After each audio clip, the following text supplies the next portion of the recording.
Omni, what is up? I mean, I probably won't have, I might not have detractors, right? We probably won't.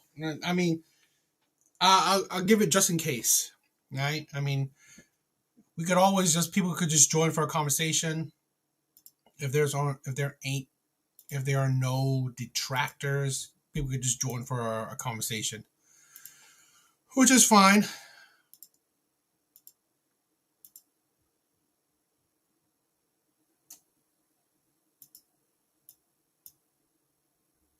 But what's up, my brother? What is up?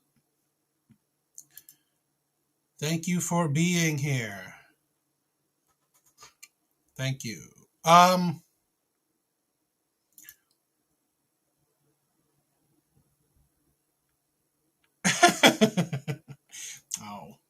I mean, I definitely try to be respectful, right? I definitely try to be respectful. I figured why not have people, have conversations is always a good thing. Having conversations is always a good thing. So, since I'm, if there's if there's no one joining, it is what it is. I mean, sometimes that happens. That's why I don't do as many panel shows, because it's not like I always have people wanting to join a panel. But,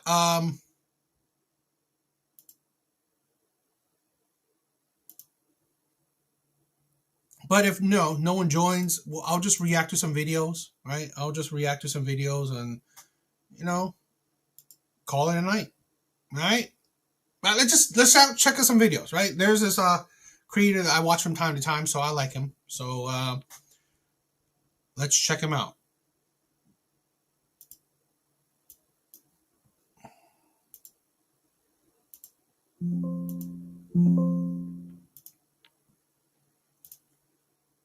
Real Rain, what is up, my brother? What is up?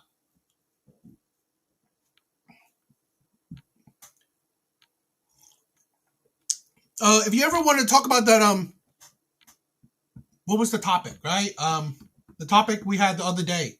I'm definitely down to expand on it if you want to talk about it on parenting and stuff. That'll be interesting. But we can have we can have a bunch of other topics too, right? If anyone wants to talk about any kind of topics, I am definitely down for it. All right, let's check out this video. Modern discourse is that women are obviously more nurturing. Not because anyone has proven it, but because everyone feels it must be true. And what you're about to watch is a perfect example of how people confuse intuition, vibes, and word association with actual evidence. Watch how quickly definitions collapse. I will say this, right? One of the things where I want to do my videos is to break preconceptions, right? I believe now we always have this preconception that women are more nurturing than men. I mean, could be true. It could be true, but I don't know if there's. I mean, I personally haven't seen any scientific studies on it. But I mean, if you think about it logically, I mean, women are with children more often than men. So by that, yes, right? What's up, my brother? Hey, can you hear me? I can hear you. All right, sounds good. So, you want to watch the video or you want to talk about the topic from the other night? I'm down talking about the topic from the other night. The video is just for the hell of it, right? Let's see. Um,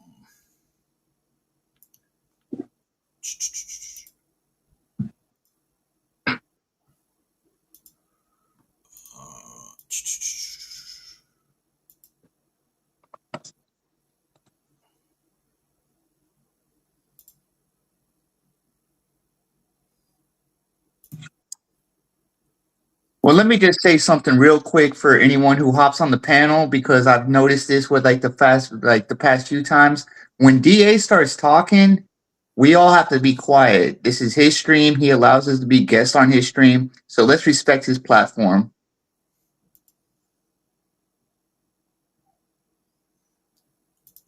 okay.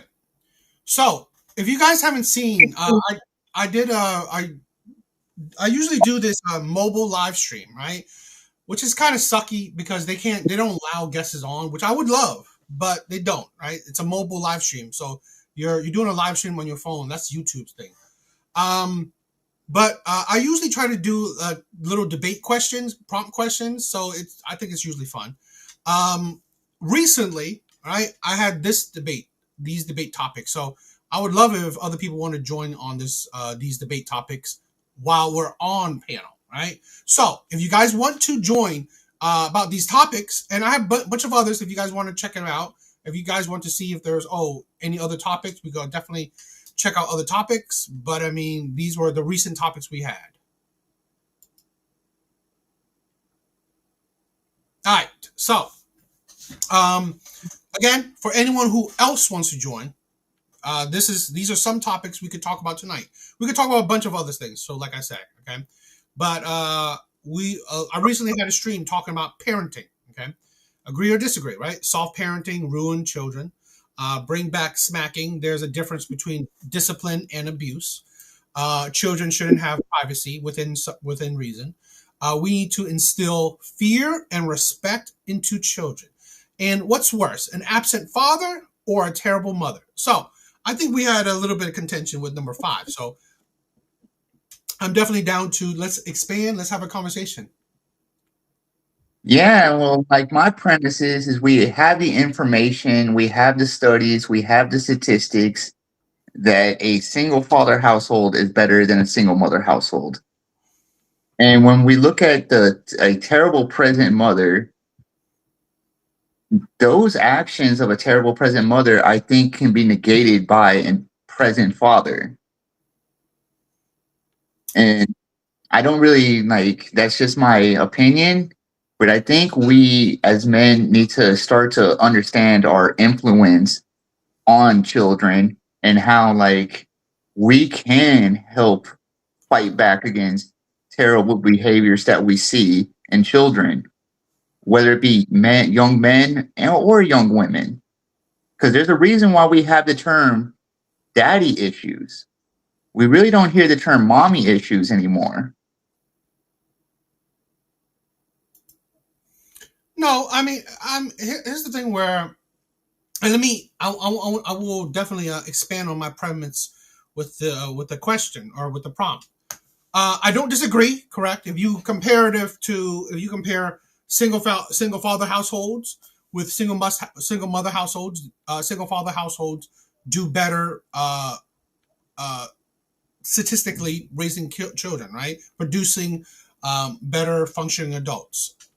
But while I put this question is that at the end of the day, okay, let's say the two realities.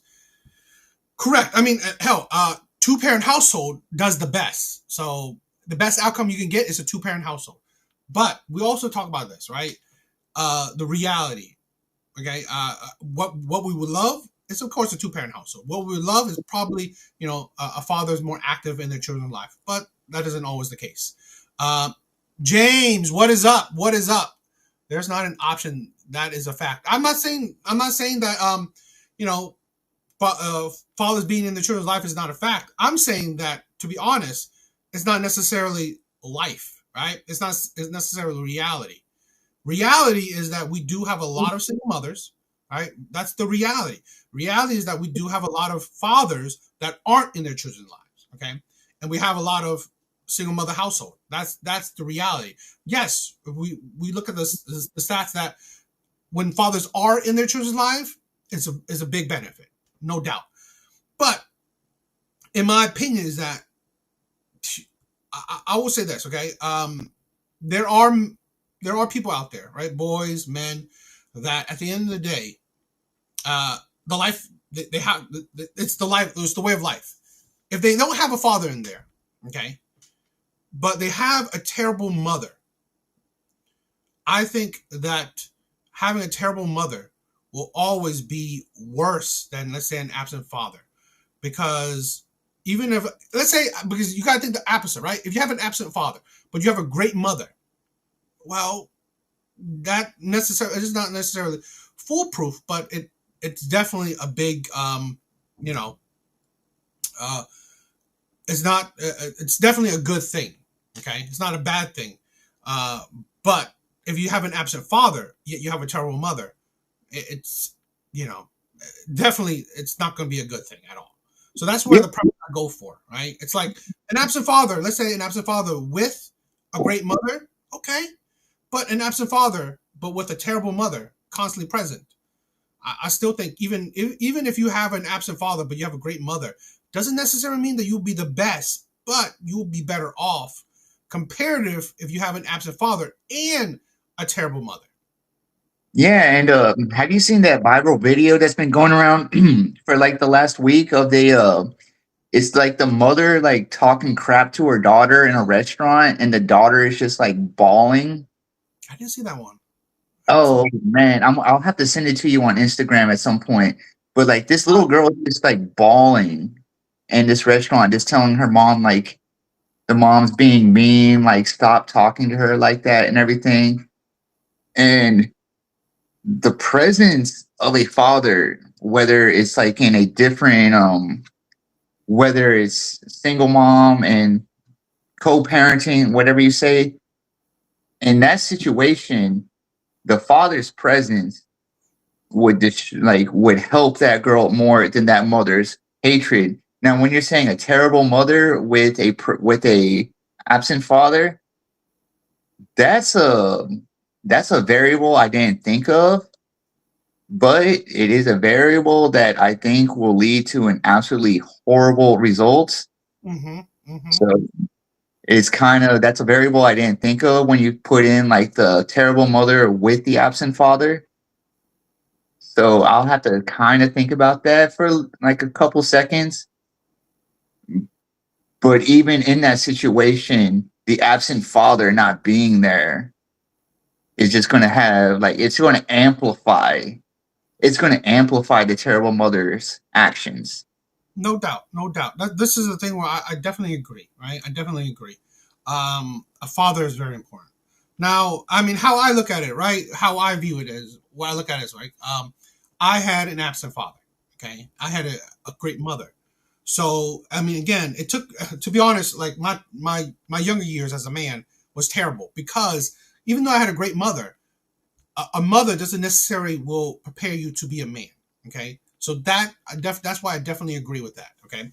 But even if I had a terrible father, I had a great mother, and it still took me time to be like on a journey to being the best man I could be, okay? So if I had a great father, a present father, that journey would have been quicker, right? I could have started that journey when I was in my teens. But instead I started that journey late into my 30s, right? Because I was a stupid young man, made a whole lot of stupid mistakes. Because yes, I probably because I had an absent father. but I had a great mother that, you know what, even though I had a terrible father, I still didn't, let's say, because I think about this on the flip side, right? Where we said stats have shown that, you know, although all single mothers don't produce criminals, but the majority of criminals, right, have come from a single mother household. So that's the thing where, or a good amount of criminals have come from single mother household. So for me, it's like, and I believe that that's probably shitty mothers, okay, plus absent fathers. So you got two things against you. So for me, it's like, yes, I had a terrible absent father, but I had a great mother, which honestly, it helped me not steering you to the path that, you know, it could have been worse. It could have been worse. So that's my mindset going into it. Yeah. So yes, I had an absent father, but a great mother that, you know what, there was difficulties because, like I said, you know, becoming a man, learning learning things of being of a man, it it was late. That's why I was a late bloomer, right? I was a late bloomer, and I think that's what happens to a lot of young men, particularly young men that have come from single mother household. They're being late bloomers. So that's my mindset going into it, right? That's why I have that question, because I think even though absent father is a bad thing, but I think a constant terrible mother is worse, and you see that because if you have a terrible mother, you're probably also going to have an absent father as well. So that's why you can see a lot of these young men go into, you know, degeneracy and bad shit. Okay, that's where I go for that. Yeah, and James Green, 6376, he actually brought up a good point with the step parents. And Yeah, I will say that with step parents, it depends at the age of a child that the step parents comes into it. So, yeah, like, if the step parent comes in before, I would say 10, the step parent will have a good opportunity to influence. But I kind of feel like after 10, that's where like the kids' influence and all the bad habits have already been established. So no, that would be my answer to that one. no, I agree. To be honest, I think like after 15, 16, it's too late. I mean, you probably make very little of an impact. Oh, you put 15, 16. Like I think it's gonna like you have to if you're not in like the child's life at like age 10, because that's like kind of like let's just say like single mom got knocked up, was just like on her own at 10 years. That kid has been has the established routine of him being like the male figure in the family, and that in like in the female, and if it's a girl, she has the established like princess syndrome. So that's why I say age 10. No, no, I agree with age 10. I'm just saying that, like, you know, once you hit a certain point, it's too late anyway, right? There's At some pretty point, no, there's at some pretty point, you're not going to influence them. yeah, not at all. Zyrax, what is up, my sister? Is Iraq? Well, also because I think me and you we kind of like have an agreed disagreement, but like I kind of am interested in number 4. We Number need to involve fear and respect in the children. Okay, I mean, like, this is the thing where I am definitely a number 4 kind of guy, right? I believe in that.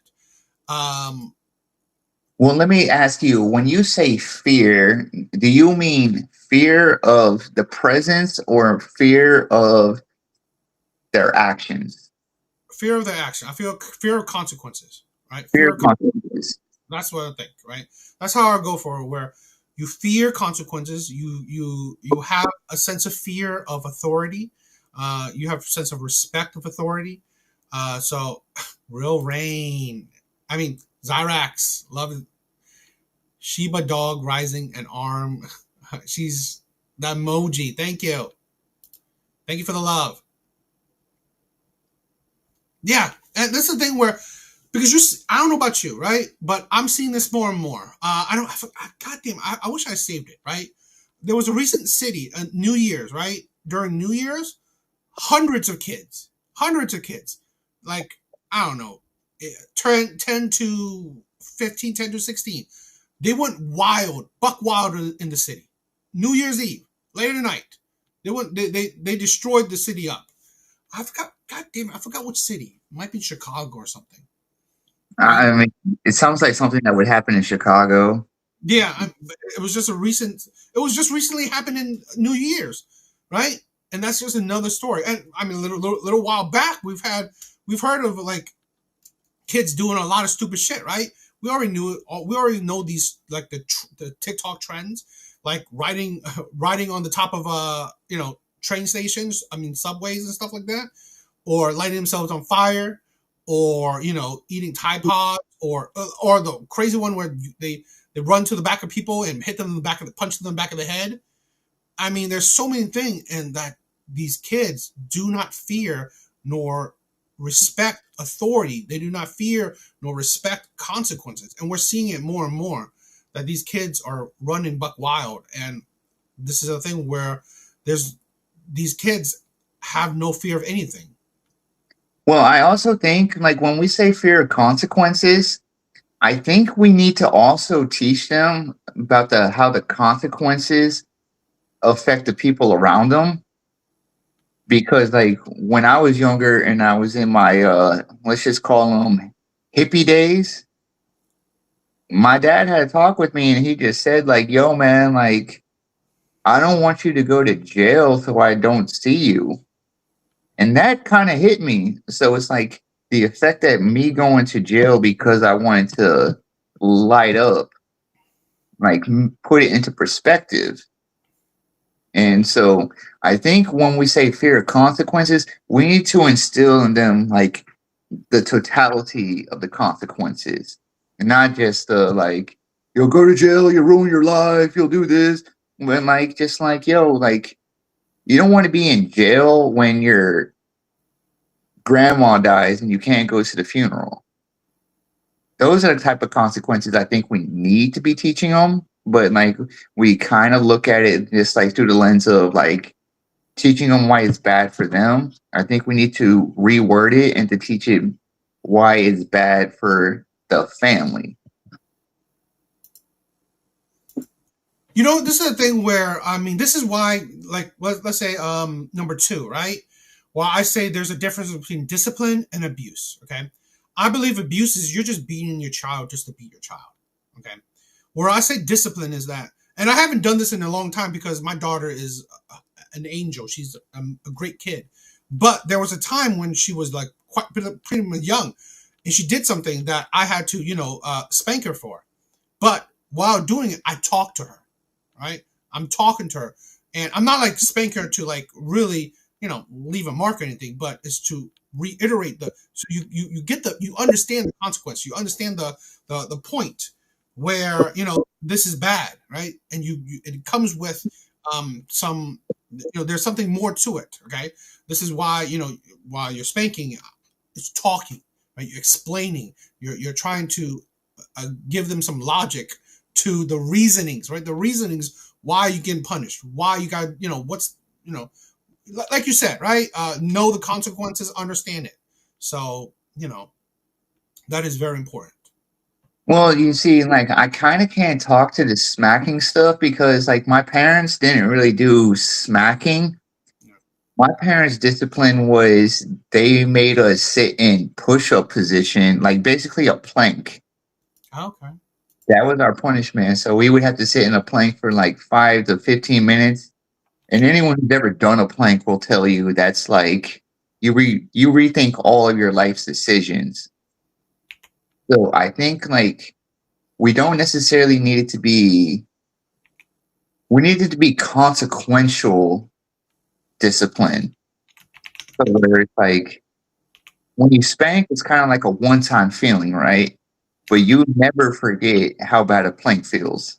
You never forget like the pain of doing 200 squats or having to do 100 push-ups before you can even sit on the couch.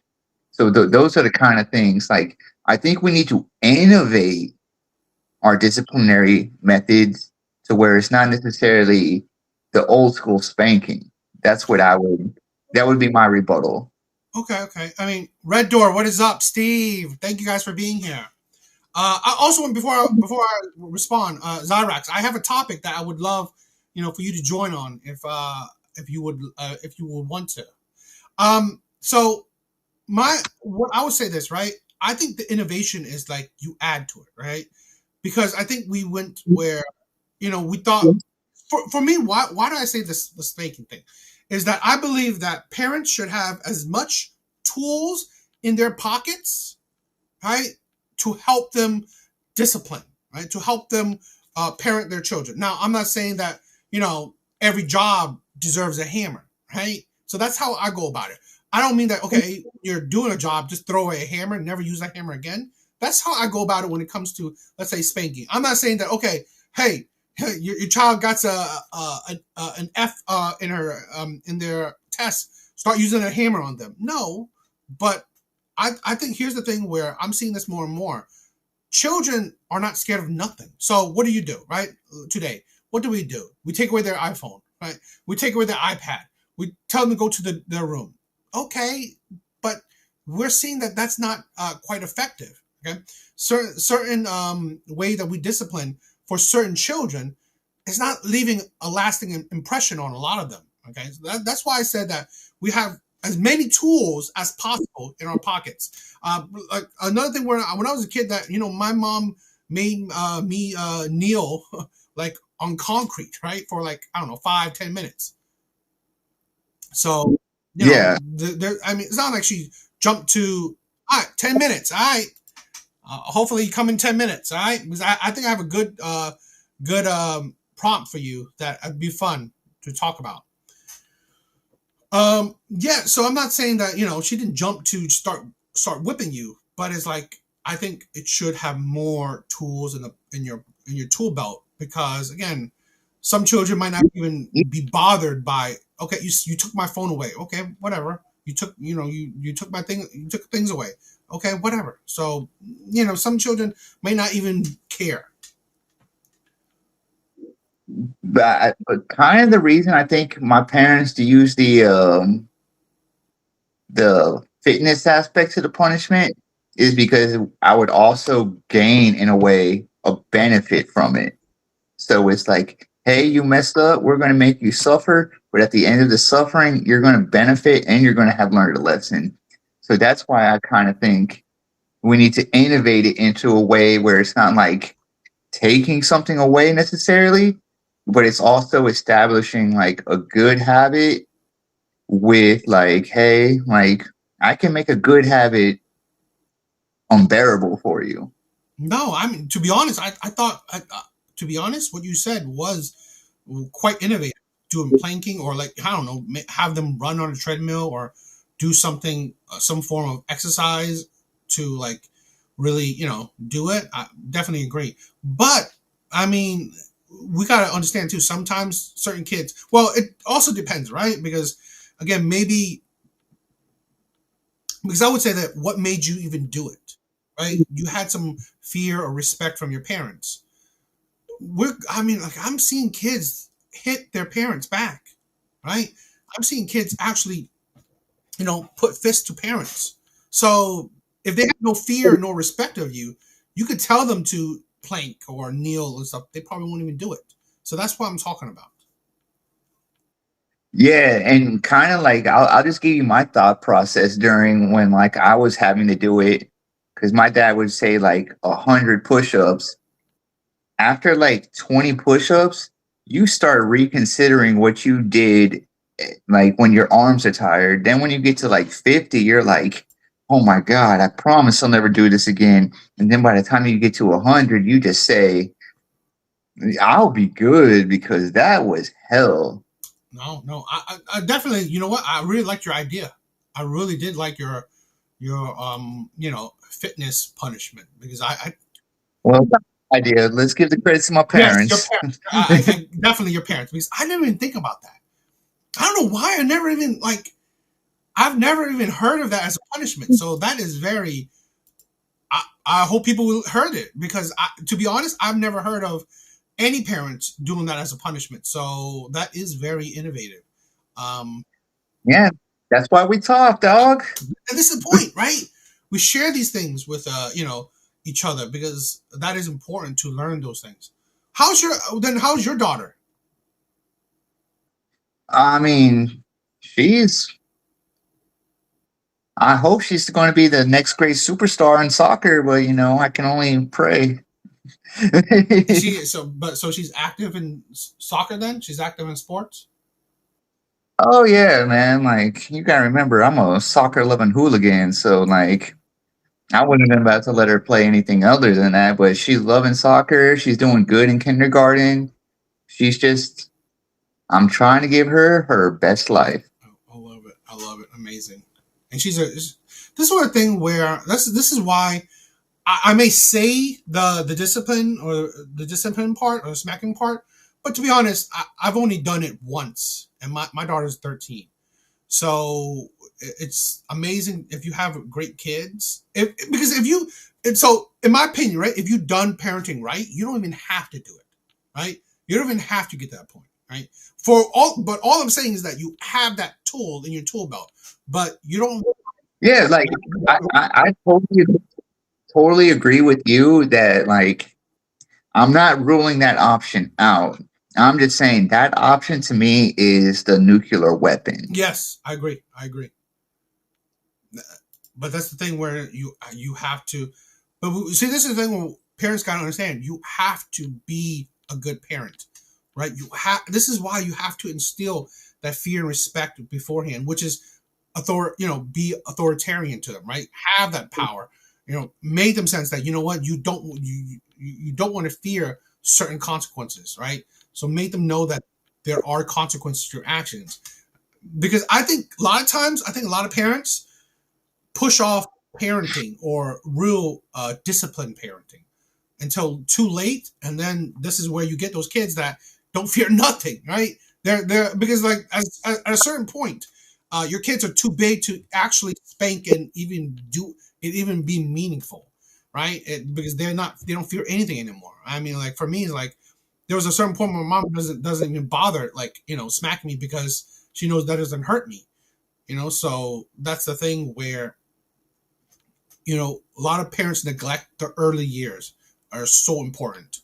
So this is why I said that we need to a lot of these things have to be important before. And this is why I say, has soft parenting ruined children? And it has, because soft parenting is nice if you have both parents. Because why I say that?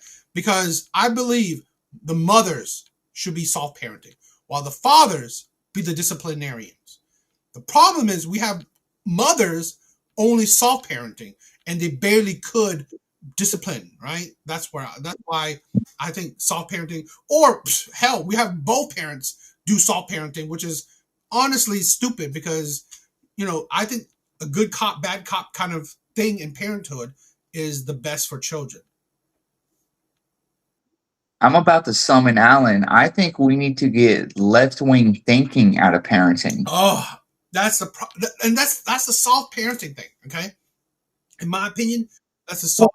Well, no, let me expand on that. Like with like the soft parenting, I look at it like what you just said: good cop, bad cop. With left wing parenting, it's your feelings. Act on your feelings. Like go base your decisions off your feelings. How are you feeling? And it's like, no, don't act on your feelings. That's what being a human is: controlling your feelings, controlling your emotions. So you need the father to be like, this is why what you're feeling, you need to learn how to control. And the mother kind of being in like, hey, honey, this is how you control it. So it's like, but I really think we need to just like let the word feelings, like take the word feelings out of parenting, I think, in a way. No, left wing parenting is soft parenting. They push. Sorry, guys. It is. Come on, girl, bring it up because to be honest, a lot of we could say that. To be honest, this is why I think it's a great mixture, right? The whole right, because we always say, right? Usually, traditional relationship is the whole disciplinarian, or really the smacking stuff. That's old school kind of right wing. But I think it's a bit of both, right? Good parenting is a bit of both, where yes, bad cop, good cop kind of thing. But left wing parenting is that we just swipe that because you want to, what is it? Overcorrect, right? Left wing parenting is overcorrecting. We don't do nothing of the past. We completely, be friends with our kids. We completely, talk about their emotions. We completely, cater and make their emotions so valid and all that stuff. Like, part of that from parenting is that we're getting boys being weak, boys thinking that they're girls. Yeah, and like I'm really about to trigger Zyrax right now because like when you look at like let's just say right wing parenting today, we all know what happened in Minnesota. Mm. Look how the people are responding. How are they responding? They're going out and protesting. Probably don't even understand the facts and everything. Right wing parenting, when Charlie Kirk got shot, prayer visuals went up around the world. That's the difference right there. Yeah, to be honest, I don't think left wing parenting is balanced. I really don't. I mean, like, because I've never seen it balanced. Yeah, I don't. I disagree. It's not balanced. Right? You guys really don't talk about like there's nothing strict about it. Right? This is why I said right there with left wing parenting. There's no instilling of fear nor respect in the children. It's about catering to children's emotions, right? Catering to how a child feels, trying to be on the same level of a child. Wow. And also catering to trends. That is, yes. All the trends, yes. It caters to trends. It caters to doctors, psychologists. It caters to everything. Like what Red Door just said, Native American children, discipline traditionally focus on teaching respect, self-control, and responsibility rather than physical discipline.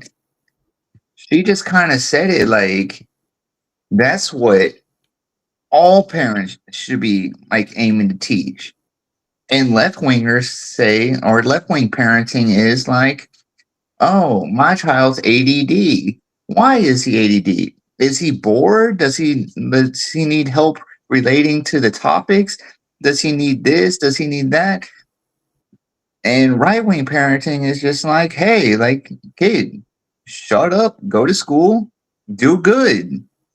It's not a hard formula. Yeah, but this is the thing where, just like you said, right? Evolving. I think this is the problem where, because I believe left wing parenting is that these are, adults that have grown up in that area that now they want to overcorrect, right?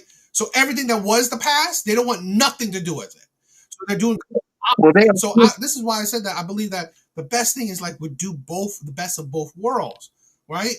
So that's the problem. But yeah, I don't believe left wing parenting is a balance. They have overcorrected because they maybe they're traumatized, adults from the past, and now they reject everything of the past. Yeah, and they also just don't understand. No. See, this is the thing. See now. So you can't say that because, first of all, right? Statistically, the school pew pew thing is small. Yes, you see it, but it's still small relatively to the population. Now, again, I'm not saying right wing parenting is right. I'm saying the problem is that we don't have a balance. That's the problem, right? So, like I said, we are overcorrecting thanks to left wing parenting. I don't think that you shouldn't be child friend, but right along with that, yes, you should be talking to your children, understanding your children, but not their friends. We are not children. You're not friends with children. Well, like to answer Zyrax's question, how are right wingers? Well, the majority of the school pew pews, all of those situations have come from overly medicated children. So if right wingers don't believe in science, how are we also being blamed, or how are they also being blamed for pew pewing when they don't believe in science? So they don't believe in this medicine, but they're also doing that. It just like the logic doesn't follow. And you Because I would never let my kid take an ADHD medication. maybe it's like maybe I wouldn't even say it, right? I mean, like I don't think parenting should be political. So maybe But it's been made that. yeah, but maybe I shouldn't say like left wing parenting, but I just think that modern day parenting is soft. Well, like you like she can't just say something like that where right wing people are doing pew pews in school and then say parenting. Like she just made an accusation, then I debunked it, and now she's coming back with that. Like I'm sorry, like that's weak shit. Stand by what you're saying. No, no. I mean, I agree. If we want to categorize it, we categorize it. Now it shouldn't, right? This is where this is the problem with I think modern day society. We are trying to push one side or the other. I think the best is the middle. In the middle is the best. This is why, even though a lot of people think that I'm right wing, I prefer to more say I'm center right. Right? I lean more to the right, but I'm more in the center. Right? I think the middle is the best kind of mindset. So this is a problem where again I'm critical on modern day parenting because I think it's overshoot where it's not in the middle anymore, or before maybe it was in the right, but now it's I feel like it's completely in the left instead of being in the middle, more like less political, you know. Well, like I'll tell you how the left wing made it political when they made it to where like I have to choose between my daughter's safety and someone else's right to feel. Yeah. I mean, we can't disagree that what there is some politicalness to it. I mean, like the alphabet community, trans community things. I mean, like there is. Where I mean, like I don't know if this is controversial or not, and I'm saying that I don't have no studies on this. I have no stats or statistics on this, but I'm seeing. I mean, at least through social media lens, and again, that's a caveat. That's the caveat I'm putting it on. I'm seeing a lot of young boys turning gay. And a lot of it is coming either from the left or the left, single mothers, and I think that's a detriment, right? I think it's a detriment. I'm seeing a lot of, because I don't know, real rain. I don't know about you if your daughter talked to you, but my daughter has talked to me about how her school has gone. Right, there are little girls saying that they're having sex, and she's 13. Right, little girls are talking about sex. Little girls are talking about they're liking each other girls, or stabbing, violence, and all that stuff. And in all honesty, I think that's because of left wing softness. Well, like my daughter is 5, so like what I mainly pay attention to is like who her teachers are, and like um maintain like one of the big things I make sure is what she watches. Okay. Like I kind of only let her watch like old school Power Rangers episodes with Jason David Frank, some old animes, like, but I'm really selective on the media I let her consume. Okay, you summoned him. Alan. Hey, what's going on, man? Happy New Year, guys. Happy New Year, my brother. Hey, give me a second. I gotta go to the restroom. All right, bro. How have you been? I'm not bad. How's it going, man? I'm good. That's good. Yeah. You have a fun New Year's? It was okay. But did you? Since you said you were going somewhere, right? Yeah, I went out of town with a couple of my buddies. It was pretty cool. I'd say it was a pretty decent trip. Okay, that's nice. I'm glad that you had a good time. Yeah, no, I appreciate it, man. Thank you. Yeah, no, I've been listening in for a minute. I'm mostly agreeing with you tonight, DA. Like for real, I'm with you on a lot of this, man. Great. I mean, like I know that you had a particular topic you wanted to have a conversation on, right? Not really. I was mostly just joining to ask Mr. Real Rain a thing. Well, not really, just asking, but I guess I can wait. Yeah. I suppose. Either way, whatever. Is hi. I saw Red Door Woman who's in the chat. I would hope you're doing well, etc. Yeah. Go ahead. Um. Rain is Oh back. yeah, Real Rain. Continue what you were gonna say because I got something to say to you. Nah, go ahead with what you gotta say to I me. was just I've been listening in for a while. I'm just gonna sit here playing video games, just whatever. Uh, how, how did it? How did you make the jump from like authoritative or authoritarian parenting, whatever, to political? Like I get that a little bit. Like I get what you're saying by like left wing parenting or right wing parenting. Like I know what you're talking about when you say that.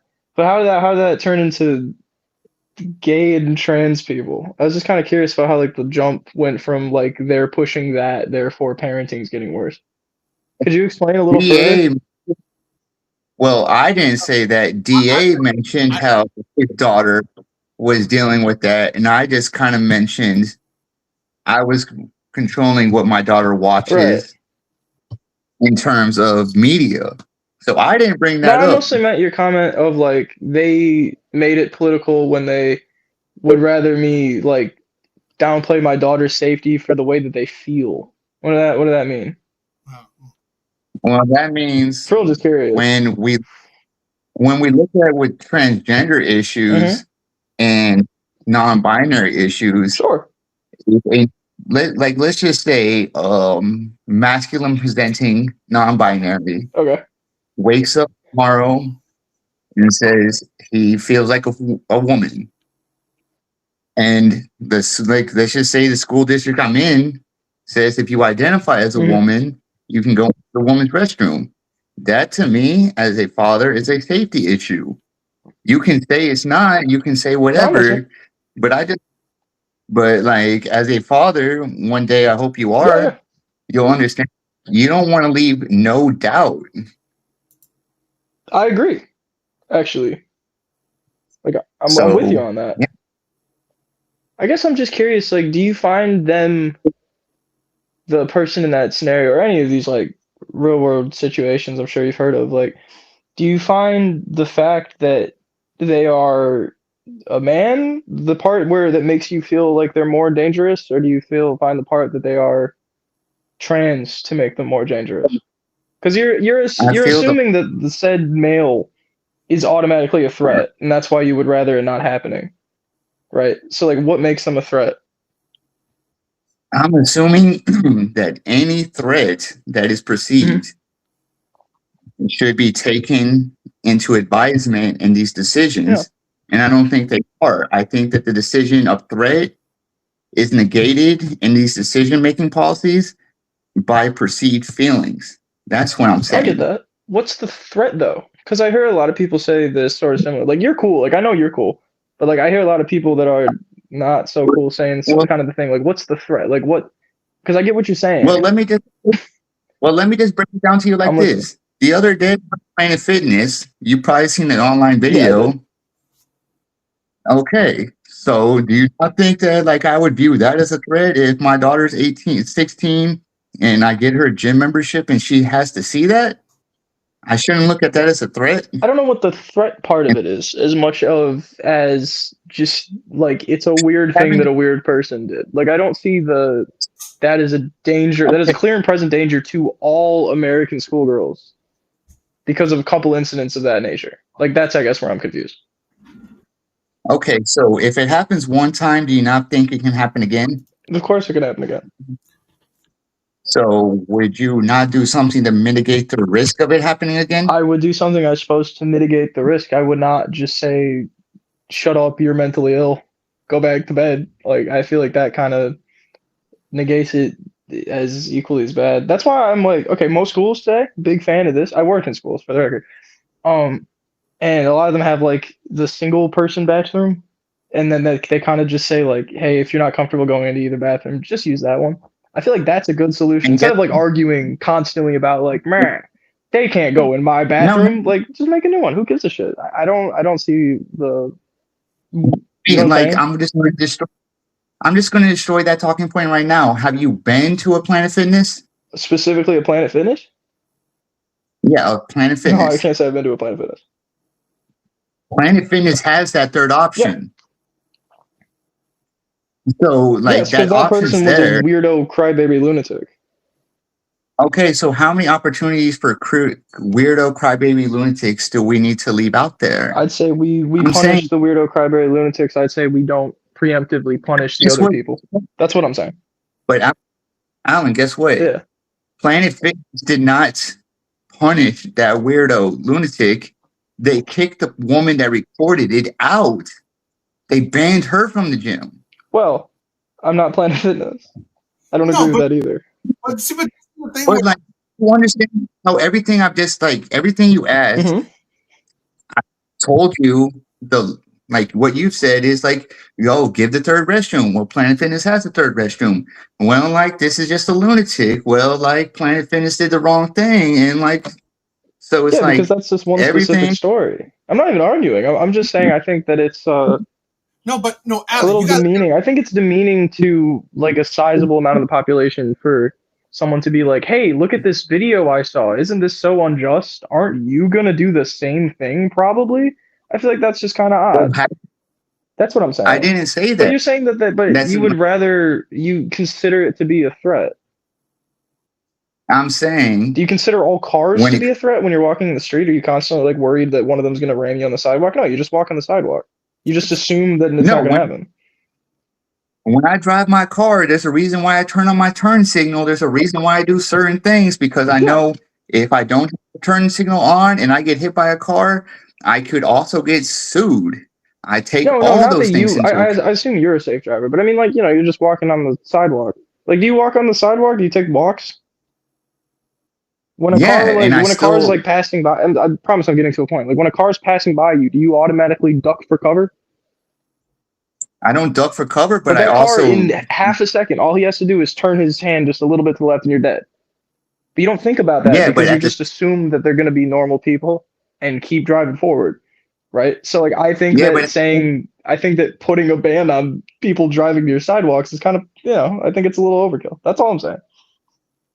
yeah, but at the same time, like when I hear a car driving by, my ear listens and I take a look around and see, oh, there's a car coming that way. Yeah, you determine there's no threat, and then you make the assumption of not of acting the way that you are, right? Right. So how do I determine a situation is going to be a threat for my daughter in the future if I don't base it on past actions that have happened before? I understand that point, but I think that the quote unquote past actions are a little bit blown out of proportion. That's all I'm saying. I don't think that they're worthy of Well, a full like blanket statement of I'm worried that well, this will I happen to any loved one, honestly. well, well, like but here, I let me I mean, let like me I've had loved ones like affected by like crippling addiction. Doesn't mean that every single time I see anyone like pull a bag of weed out anywhere near me, I start freaking the fuck here's out. Like it's just okay, like like I pulled a bag of heroin out in front of you, you would be like, "Yo, I had a loved one that died from that shit. Get that shit away from me." Would you not? probably I just feel like that's fucking lame, dude. Come on now. Yeah. Right, So so like a like, situation if the best example you can come up with is a like obviously annoying person doing a dumb thing at a Planet Fitness, but you like chalk it up to dangers within like school public yeah, restrooms, like I think that they're it's a little blown out of proportion. Hardin County, Allen, in What's up? Virginia, where a girl was raped. Mm, that sucks. So like, Wait, where? okay, What's it so you called? don't. So Loudoun County, Virginia, a girl Louder with grapes. County. DA knows what I'm talking about. This made national headlines, Yeah, I guess I missed and this. like, By a what? By a well, trans like, person? By a dude sneaking into the bathroom? yes. And then when it was brought up to the school did not do anything but, or the school district didn't do anything other than transfer the student to another school where they went on to do it again. So you Wait, can what's the say county like, called? oh, I'm this sorry, I'm listening. in Loudoun County, Loudon. Like loud. Yeah, okay. Loudon. Yeah, I got you. My bad. Um, yeah, that ain't good. Like I don't. Okay, so no, Alan, like this is what you're saying. Like you're saying, like I'm basing my decision on how I want to protect my daughter off of one incident when there have been several documented instances. At what point do you say, yo, we need to do something to help parents feel safe with their kids? Where were Let you me put getting that on. the trans part of it from? You type in I Loudoun did. County trans I'm rape. looking through it. I don't see any. Wait, maybe this is just in the right one. For junior, Hunter Heckle was found guilty of sexually assaulting two girls. Released. Jesus Christ, it's horrible. Yeah, no, it's horrific. I'm not saying. Yeah, this is really bad. So like now that you learned that, Alan, I'm gonna put it on you. How do you tell me? Oh, I Like, see what happened. Oh, they were just not being vigilant at all. Yeah, that's on the school how do you district. make? I think that's on the school district more than every trans person. Okay, Alan, stop. Okay. How do you make me feel safe Mhm. with my daughter and and situations like that? Make me feel safe. Convince me it's safe. How could I convince you that it's safe for a trans person to be near your daughter in a bathroom? Yeah, convince me now. I Now guess that I've given you, I get what you're saying. I do get what you're saying. Yeah, I mean, even if there were, I think what's the best way of putting this? I'm trying to think of the best way of putting this without rambling because I have a tendency to do. I'm trying to cut back on it. Part of my New Year's thing. And I'm not even really arguing with you. I'm kind of with you on most of this. The only thing that I think that I do disagree with is the notion that inherently the concept of a trans person being anywhere near a woman is automatically more threatening. I think that's where I'm I disagreeing did with you not on that. Well, not say I that want to though. test Alan's consistency. So I Sure. don't know if you agree with this with other women, where a lot of women, the narrative online with a lot of women is constantly saying that men are dangerous. Men are dangerous. Okay. Men are say like women use say all these things that men are violent. I'd rather choose the bear than the I'd rather man. choose the bear. Yeah. I get Yes. what you're saying. So because this is the thing where men understand, being cautious is okay, but having I see this is where I think is a little bit different. Where do you agree with how a lot of women, particularly let's say feminists, the left, view men in general as dangerous, as violent, as misogynistic, as whatever? I think that if you are a adult woman with a frontal lobe fully developed and you genuinely choose the bear, I think you're a dumb person that should not be putting their opinions online because you sound like an idiot, But do right you or not? left. If any woman is genuinely out here spewing that all men are dangerous or misogynistic or rapist, whatever you want to say, if anyone's actually saying that, they're a fucking lunatic. Don't listen to them. The same goes with anyone who is willing to say that all trans people are dangerous and you should be worried about them. That's the same, yeah. Believe that I think that we anyone that's going to make blanket statements about that large part of the population, I think that it's just not productive. And, and And the only people and that you see, like Alan, you worry about the way that affects like young women's perceptions of men. Like how is it going to be in 5 years if every governor is, or even just like people in general are always talking like, oh, we gotta keep them trans people away from our kids. Like what happens in the long run with that? Like wouldn't that just doesn't that just ruin the perception right, of an entire community that hasn't done anything? Alan, you're making an argument to a point I never made. yeah, I think it's I like you gotta why look at is it. it inherently threatening though? I get what you're saying about like these incidents. I get that. But like I'm struggling to understand the part where okay, But Alan, let me explain to you where you're just like I think you're not all right, understanding. give it to me. When I want to negate threats to my Agreed. daughter, that does not a blanket statement against the whole trans community. Okay. It is not. So you're making an argument to something I'm not saying. I'm Okay. saying, yes, I understand trans people exist. I live in Houston. We were one of like the most Word. gay friendly. Yeah, sure. Oh, so like I do not care about gay trans. Like I like have been friends with these people. I know that inherently they are all good. But inherently, I understand that, like, hey, like you said, a third restroom option, right? Yeah, I'd say that that's the best Why part. why do we not have that in public That's what I schools? was saying. I think we're adding them a lot more, which is I think is a better way of going about it. They should be. Right. We always should have had that option. First of all, like the wheelchair accessibility like thing. I mean, like there's a lot of problems with bathrooms in general. I think that pretty low on the totem pole is a man. But when you ask and like why I care about my daughter's safety over someone's feelings, I'm saying like they're giving a binary decision and they're expecting parents like you're literally making me have a nuanced decision on something the school board has made a binary decision on. Do you not No, understand I like do get how what you're to saying. Actually, like yeah, you're right. I did misinterpret your original thought. Thank you. I'm with you. I think that it's a lot more okay? nuanced than a lot of people bring it out to be. I get that. I do get that. So like that's why like I think Alan, like you kind of like hear things and you automatically assume the worst in the person's intention in saying it.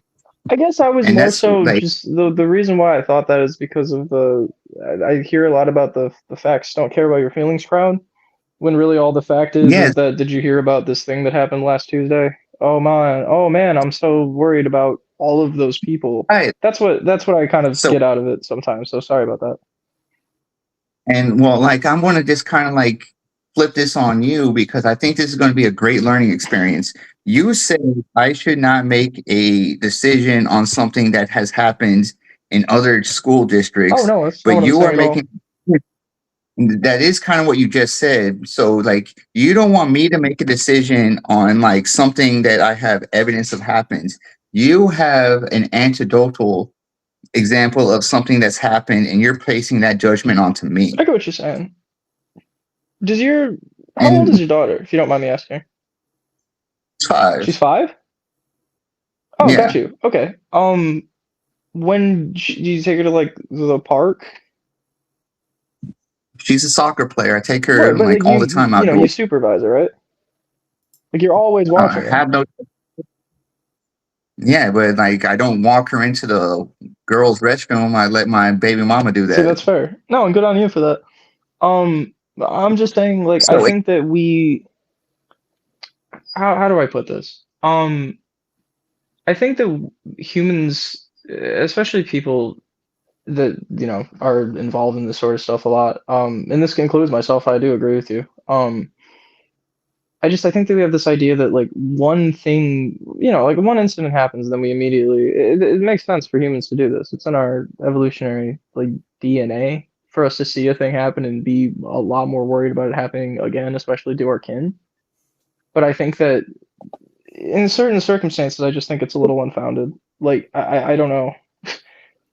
I just I'm trying to find the best way that I can say. I don't know. I feel there's a lot more dangerous things out there that we just kind of don't talk about, and it's odd to well, me sometimes that these are the things that pop into people's minds when I mean like just in general. I, I mean just the concept of like a person being hurt or abused, etc., or whatever, is a lot more likely to happen in like any other space, right?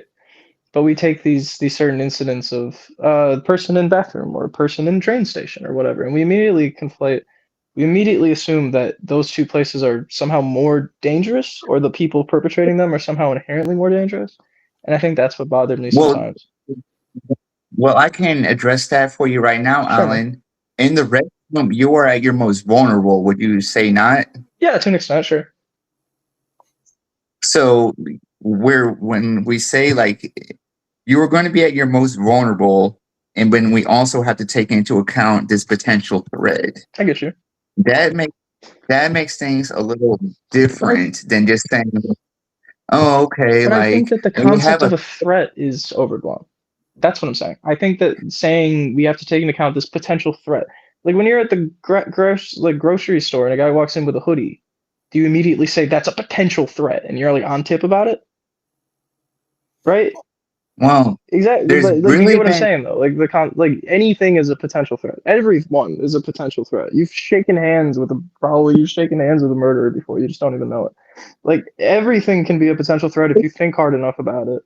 But we like to marginalize specific communities based on isolated incidents of that nature to say that we need to find the threat whenever we find someone that looks like them or wants to behave similarly to them, right? Like, do you get what I mean? No, I'll Well, say, I'm go ahead, Thank you for Da. letting me speak. I agree with you, right? It's not like I don't disagree with you. I do, but I also look at it this way too, where as human beings, as a nation, civilized, whatever, Hmm. that we care about uh, risk management, right? Hmm. So just like the thing where I mean, I'm not sure that this is true or not, but I assume it, right? Probably one time in history we had only one bathroom, but you know what? One bad apple, right, ruined the Right. bunch where we had to have two. So that's kind of the thing where you know what? I do understand. I mean, like I do understand women to have some caution of men because yes, certain bad things too happen to women. So I would be understanding of being cautious of risk management.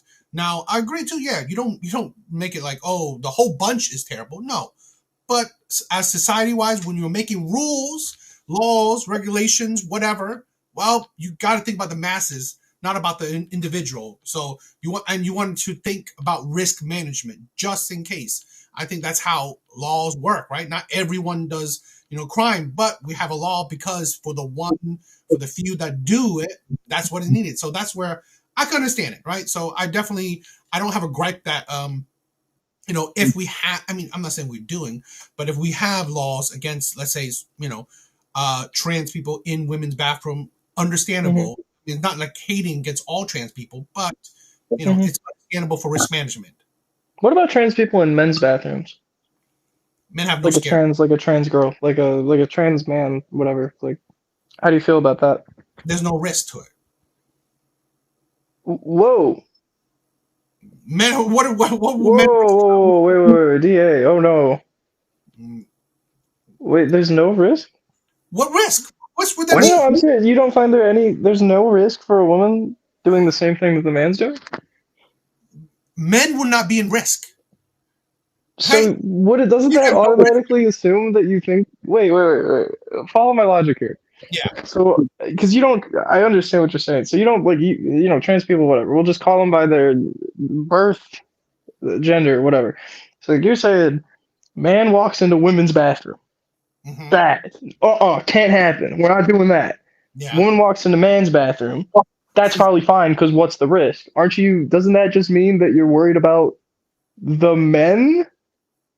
Wouldn't that automatically mean that you're assuming that men are more dangerous than women in that situation? No, no, no. Well, I would say that Wait, Like, it's no, DA, I'm for real, dude. If you're only worried about the men doing bad things to the women, doesn't that mean that you inherently believe that men are more likely to do the bad thing? no, because I'm saying that like there is the opportunity, right? I mean, but balance by probability, right? You're That worried about men sexually assaulting women in a bathroom, but you're not worried about the other way. Doesn't that say something about the way that we view men in women's spaces compared to the opposite? hey, Da, can I take go this ahead. one? I'm mostly asking him, but Okay. I'm curious. Well, I'll let Rain do it, and I will give my rebuttal too. Okay. Okay. When a woman uses the restroom, she has to sit down, right? Yes, I guess. Yeah, I Okay. guess not really. Yeah, I'm assuming. She has to sit down and have her pants down by her ankles. Okay. She is at a risk, not in terms of men, blah, blah, blah. It's in risk of the bodily anatomy puts her in a position to where she has to be at an extremely vulnerable position. That's the difference. A man pees standing up 90% of the time. And most of the time, men don't really take craps in public. I think we That's all know true. That's that. fair. I don't like So it. that's the key difference in what you're trying to So say. but like I don't. Okay, so having your, I can't. I guess I'm not gonna say. So having your junk out standing up and having your junk out sitting down. That's the difference. No, That's the difference that makes you feel that. I don't. I for get me, what you're saying. I do. People fight back with my junk hanging out. A woman can't fight back if she's having to defend. Like she's having to defend But her are you worried lower about the half. concept of being you? well, here. I'm trying to follow. I do get what you're saying. Follow I get here. what you're saying. You can say follow my logic, right? Let me do it then. I'm not saying that men are dangerous. Period. Right? I'm not just trying to say, oh, men are dangerous. No, of No, course not. Of course not. logic is that if it happens, right? Let's say a scenario where, like you said, a man goes into a woman's bathroom, right? Let's say the 1% it'll happen. You think a woman could really act truly protect herself from a man? Highly probably not. In the first situation where, let's say, a woman comes into a bathroom and, let's say, assault a man, a man has a higher a chance of defending himself.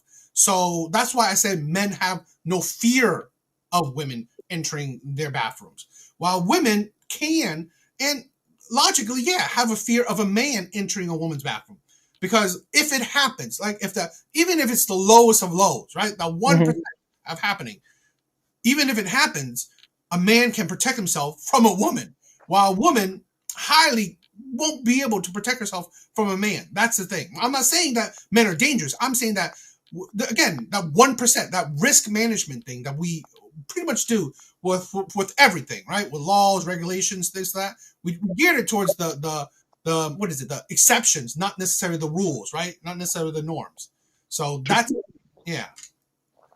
Do you think? But once again, I just don't. I don't see the.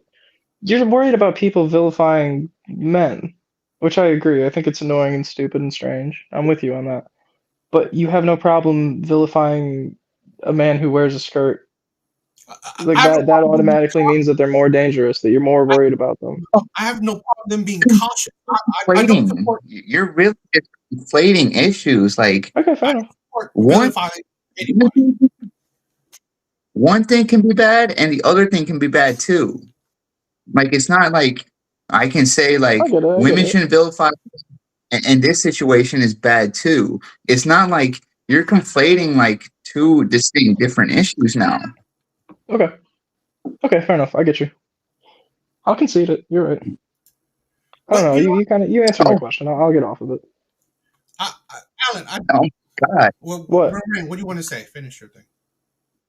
Alan conceded something for once. I'm not gonna say I conceded, like you changed my mind, but you're right. I was using positions that aren't like, I don't know. It's not really productive, and I get what you're saying, and there you go. So I appreciate you saying it. You guys are nice.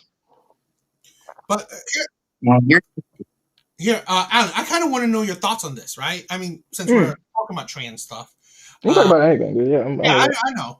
We probably could talk about other things. Of course, glance through things. But I do want to think about this, where, let's say, for me, I think adults do what they want to do, right? I don't care, right? I don't care what adults do, particularly when it's for themselves. But do you not see, like, since we're talking about children, do you not see that it's a slippery slope that, in my opinion, that we are indulging in children's potential delusions, right? Like, you feeling like you're girl, because there are kids that could feel like they're a robot, feel like they're a dinosaur, feel like they're a ninja or whatever. So this is where I'm having a little bit of difficulty where at such a young age we have children thinking about sexuality, and in my opinion, it's, let's say, politically, it's the left that's pushing it and wanting children to think about sexuality, because in my opinion, like, I wouldn't call myself the most masculine of boys when I was young, even now. So if, let's say, if I was born now, today, maybe, I'm not saying that's true or not, but maybe because I'm not your stereotypical masculine man, I may have been pushed by society. There are teachers that are pushing it. There are faculty that's pushing it. There's principals that are pushing it, that, oh, you know what? Maybe you're gay.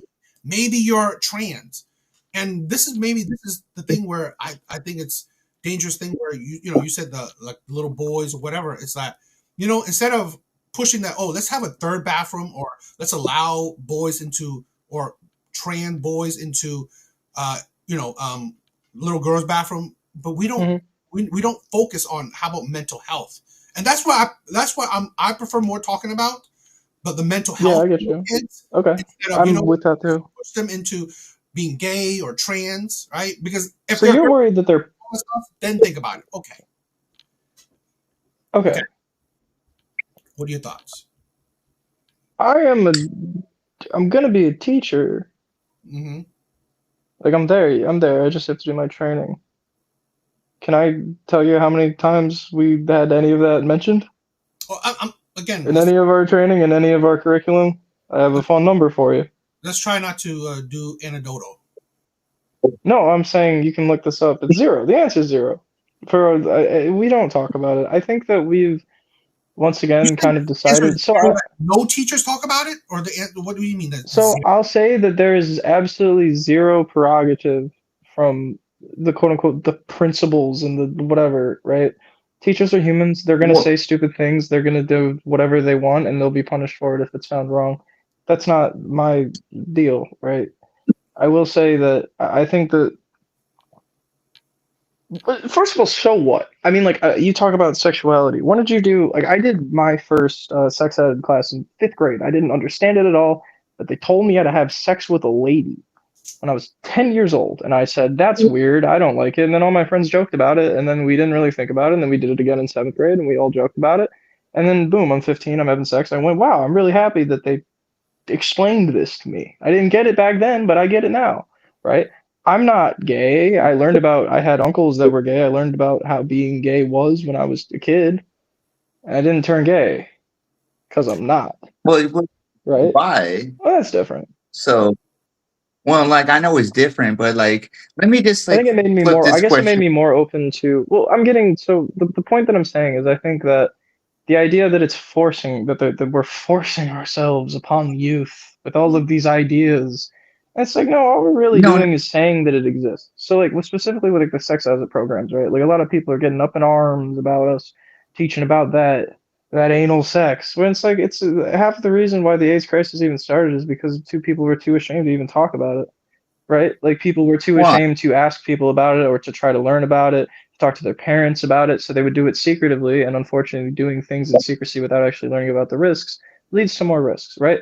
So where I'm at with it, when it comes down to whether or not you think it's a mental illness or not, even if it is a mental illness, honestly, I'd prefer that we talked about it more anyway.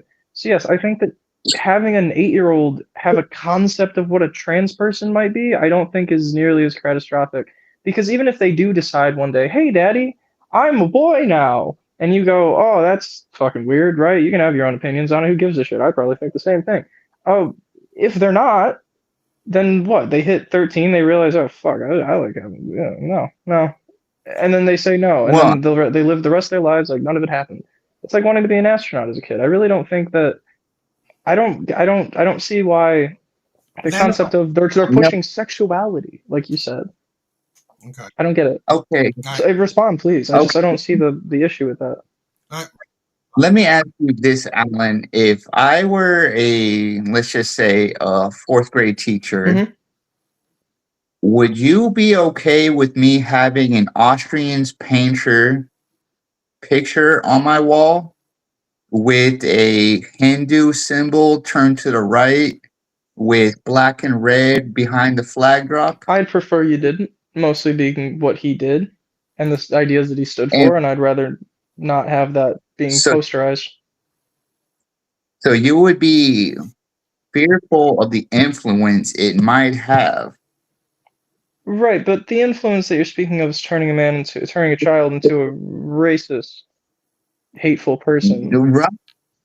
Okay, So right, racist, like hateful person and gay man are conflated? I don't get the point. I don't get it. I don't get it. Explain further. you're okay. So what I'm saying is the same way you don't want that hateful thing posted on the wall because of the influence it might have, I do not want a flag on the wall that could potentially influence a young mind into thinking they may be something they are not because they are teaching or seeking teachers' approval. But teachers' approval is, I think, very different than. Once again, I think that you guys don't understand what the curriculum is, and I don't No, mean this in any disrespectful way. I think that you see. Go ahead, DA. yeah. This is the What do thing. you think that we are doing as No, no, teachers? Do no, you no, no. think that we're sitting down children and being like, hey guys, here's a trans woman. It's okay to be a trans woman. In fact, you should be a trans woman. If you ever thought that you were a boy, well, guess what? You are. Like none of this happens, right? I assure you that this does not happen. And any teacher that does do this with all children can be fired with cause because they're being weird and annoying. And I think that you guys have heard these Depending stories and assume that we're all like hunky dory, like, oh yeah, this was a good thing. No, no, no. In fact, most of us aren't even a fan of it. To be honest with you, I don't know if it's not really progressive, but yeah, a lot of us are like, what the fuck's going on? We're with you. You can't demonize the school system for this. Like the school system is not doing this. Kids that were already thinking either A, you get two opportunities, you get two sides, right? Kids that are looking for attention. I get that. Oh, okay, okay. No, I'm getting No, no. no, no. I'm just saying the only two I'm groups of people that would ever actually be quote unquote influenced by this are kids that are looking for attention, and then realize that that's stupid when they hit whatever, and they go, "Wow, that was dumb. I'll stop with this now as I live my life." Or people that actually are those things that are happy to learn about it at a young age instead of feeling so uncomfortable with themselves forever and being made fun of and all of those things. So like the two options are, wow, that was dumb. I'll stop now, or wow, I'm happy I learned about it earlier. And I'd much rather take the good with the bad because the bad is just going, that was stupid. I'm sorry. But Alan, what you're negating is the child's mind. Yeah, like the plasticity. Like You're straight. I took. Yes, I understand. Yes, children are very malleable, but they're not malleable into fucking dudes. Children's minds are Right, but not what? malleable enough to determine their sexual So why? proclivities as a Okay, child. basically, You figure it out when you get older and you start actually wanting to have sex. When you hit puberty. I do not think that exposing children to gay people is going to give them more of an inkling to be gay.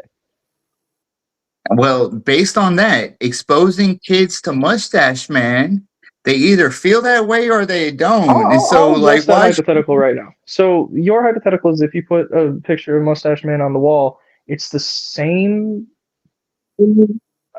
I'm saying I don't get it. influence, The influence of the that, right? Okay, so I would say that is disingenuous, right? You but can teach I'm saying there's two. So in your situation, the kids. child, quote unquote, will have the same conversation with their teacher. The child will say, hey, Mrs. Smithy, who's that guy? And the teacher will say he was a genocidal mass murderer who hates well, minorities. And the child will say, oh, what does that mean? And then they will be explained, right? Or in your situation, right? And then the other one is, hey, that girl looks kind of weird. What's up with that? And the teacher says, oh, no, that's a trans person. And then the girl says, oh, what's that? And they say, it's a man that turned into a woman. And then the child says, oh, you're making. No, Alan, you're making a false equivalency because if a teacher has a picture of Mustache Man on the wall, the same way she has a picture of a pride flag on the wall, the that's teacher what that you're has worried the about? You're mustache. worried about a pride flag? Alan, no wait, Alan. Alan, you're not like letting me finish the hypothetical. Like, Okay, let me okay. finishing. I'm listening. Okay, so the teacher that has the Mustache Man on the wall, she has a bias to support Mustache Man, right?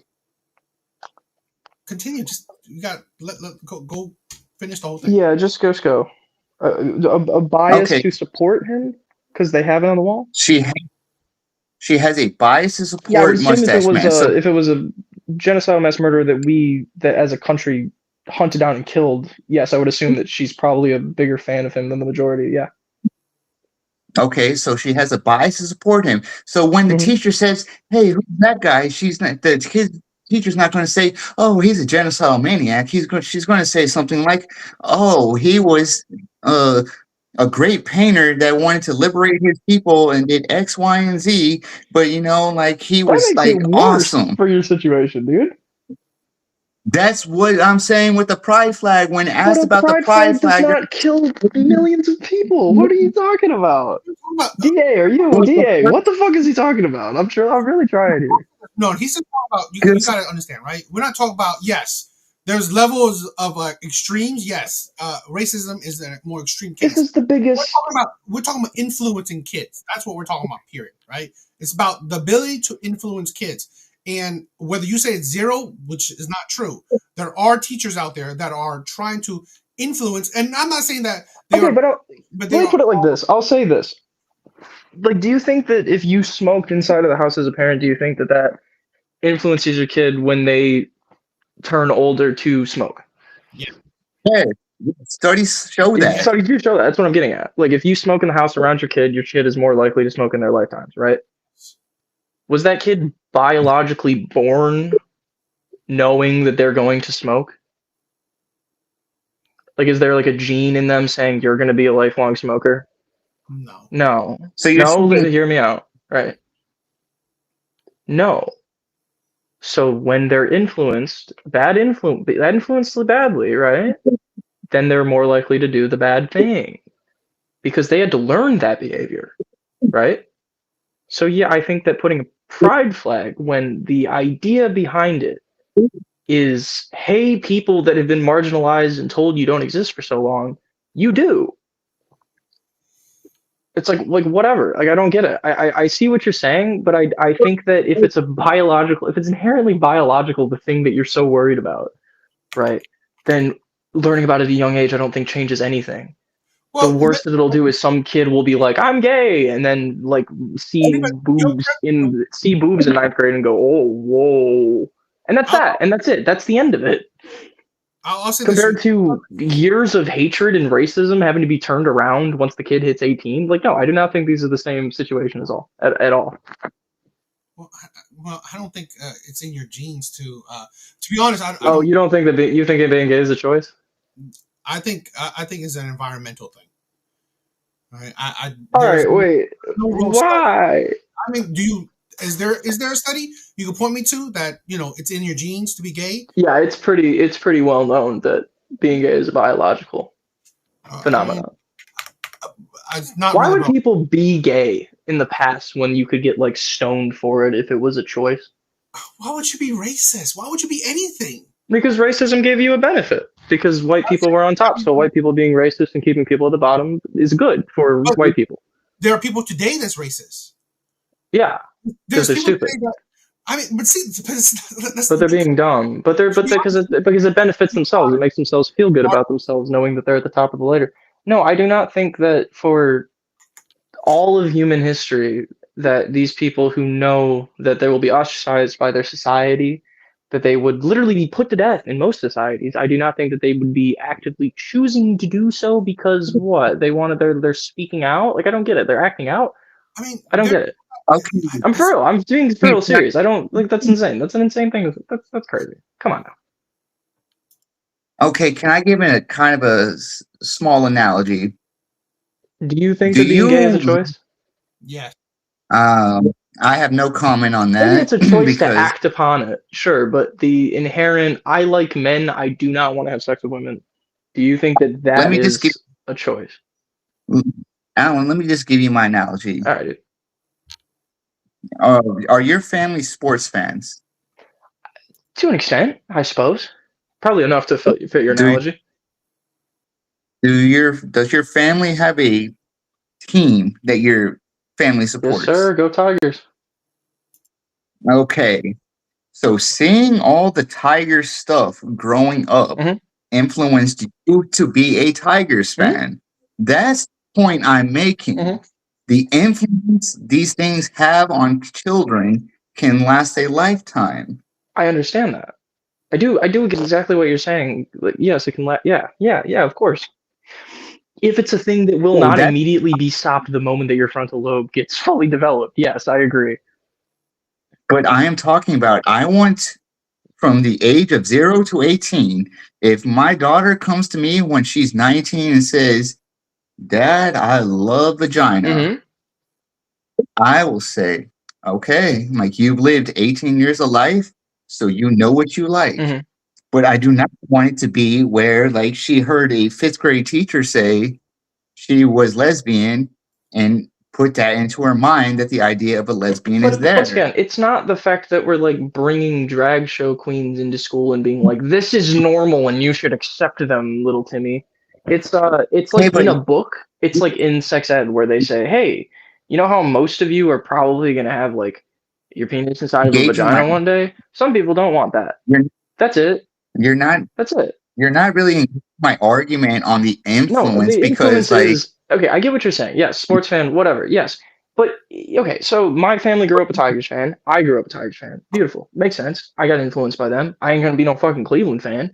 The issue with your thing and with my analogy is that I can still go to Cleveland and become a Cleveland fan, right? Because it's a choice. It's a passive choice that I can make at a drop of a dime.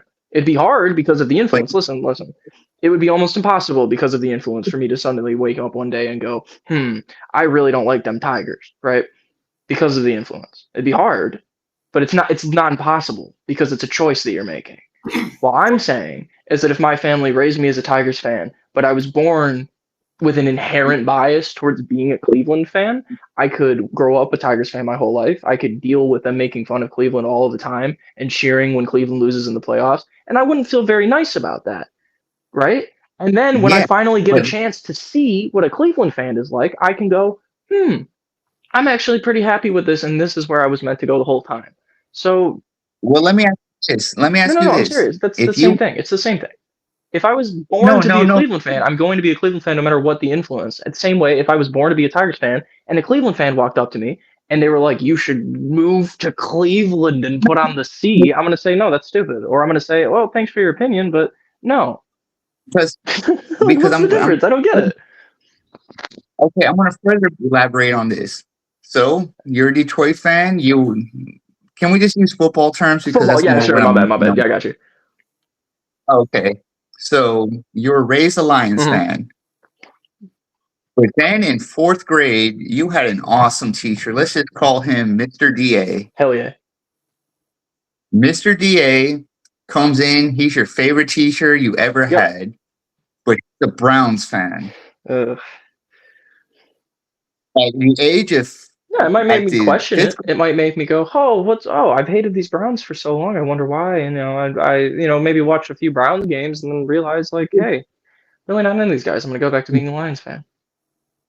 That's the idea I'm putting towards you. Like, Right. I do not want But influence if of it. your daughter was always meant to be a Browns fan and she's been surrounded by Lions fans her entire life, being made fun of all the I, time, every single time they lose, losing season, ha ha ha ha ha. But deep down, she knows that she resonates with those guys more. Do you think that that teacher coming in and saying, "Hey, I'm a Browns fan," do you think that would make her feel good? Do you think it would make her feel seen and heard just a little bit more, feel a little less alone in the world? So when she gets to the age where she can decide whether she's going to be a Browns or Lions fan, she feels a little bit more secure in making that decision that's right for her? Well, but I want her to come to that decision on her own, not because of the influence of Mr. Da in the fourth grade. That's the Okay, but like if point. you have like I don't get it. Okay, left hand. Let's talk about left-handed and right-handed people, right? Like for the majority of history, we have been bullying left-handed people into being right-handed, for better or for worse. We have just been bullying them in school, specifically Catholic school. They fucking hate left-handers. Anyway, point is that we've been like trying to beat the left-handedness out of them. Though almost every single person that ever experienced that as a kid not only did not become right-handed because that's not how it works, they just went back to using their left hand, right? So like that was influence. We're gonna make you we're gonna make you right hand. We're gonna make you right hand. The same way that you're worried about a pride flag, except when they realize that, hey, I'm just left-handed. They just go be left-handed. It doesn't matter the amount of influence. No one that's left-handed is just gonna turn right-handed because someone says nicely. The same way that a fourth grade teacher saying, hey, this thing exists, and if you are that, like good for you. I don't think it's gonna make anybody that yeah, isn't that go, let me, you're right. I want to be like them. Like Alex, no. let me test your logic then. Okay. Well, first of all, I want to say, I mean, again, who knows if it's true or not, right? But Google says being left-handed is genetic, and being gay Yeah, is no, being left-handed is like a specific. Google says being gay isn't genetic. yes, yes. But Where still, did you? I just said is there a gene for being gay? But I want to say this. Is there a I want to gene like a specifically? Yeah, I want to test your logic it's for this, right? it's a part of your mind. I guess no, I'm not going to say that there's like some like specific. I'm not a biologist, but it definitely has some Let's specific part of your brain that's telling you to do this, well, that could be for true, better right? or for worse. It's Right? same like pedophilia. It's the same thing. It's just like a part of your brain is fucked up and it's telling you you are this. Exactly. This is Way. I exactly wanted to talk about this, right? Because Yeah, well, except pedophilia is a crime and being gay isn't. well, I'm So not. I'm less worried about gay people. I'm more saying that like because if it's consistent, then you got to say that it's part of because in my opinion, the whole people who are attracted to children, people who are attracted to dead bodies, all that stuff, Right. kind of fall in the same category. No, they don't all fall in the same category, okay? Why wouldn't they? It's Because you all can put attracted. anything that deviates away from the norms in the same category if you try hard enough. Hey, are your shoes you're wearing green? It's the attraction part, right? No, I get what you're saying, but like, I mean, you can do it with any stat. I'm wearing green shoes right now. Are your shoes green? No. Then you're outside of my circle, and you better stay out. It's so easy. It's so easy to do that. Hey, are your shoes green? My bad. Real rain. By that, what do you mean by that? Current pair I'm wearing or in general? Are your shoes green?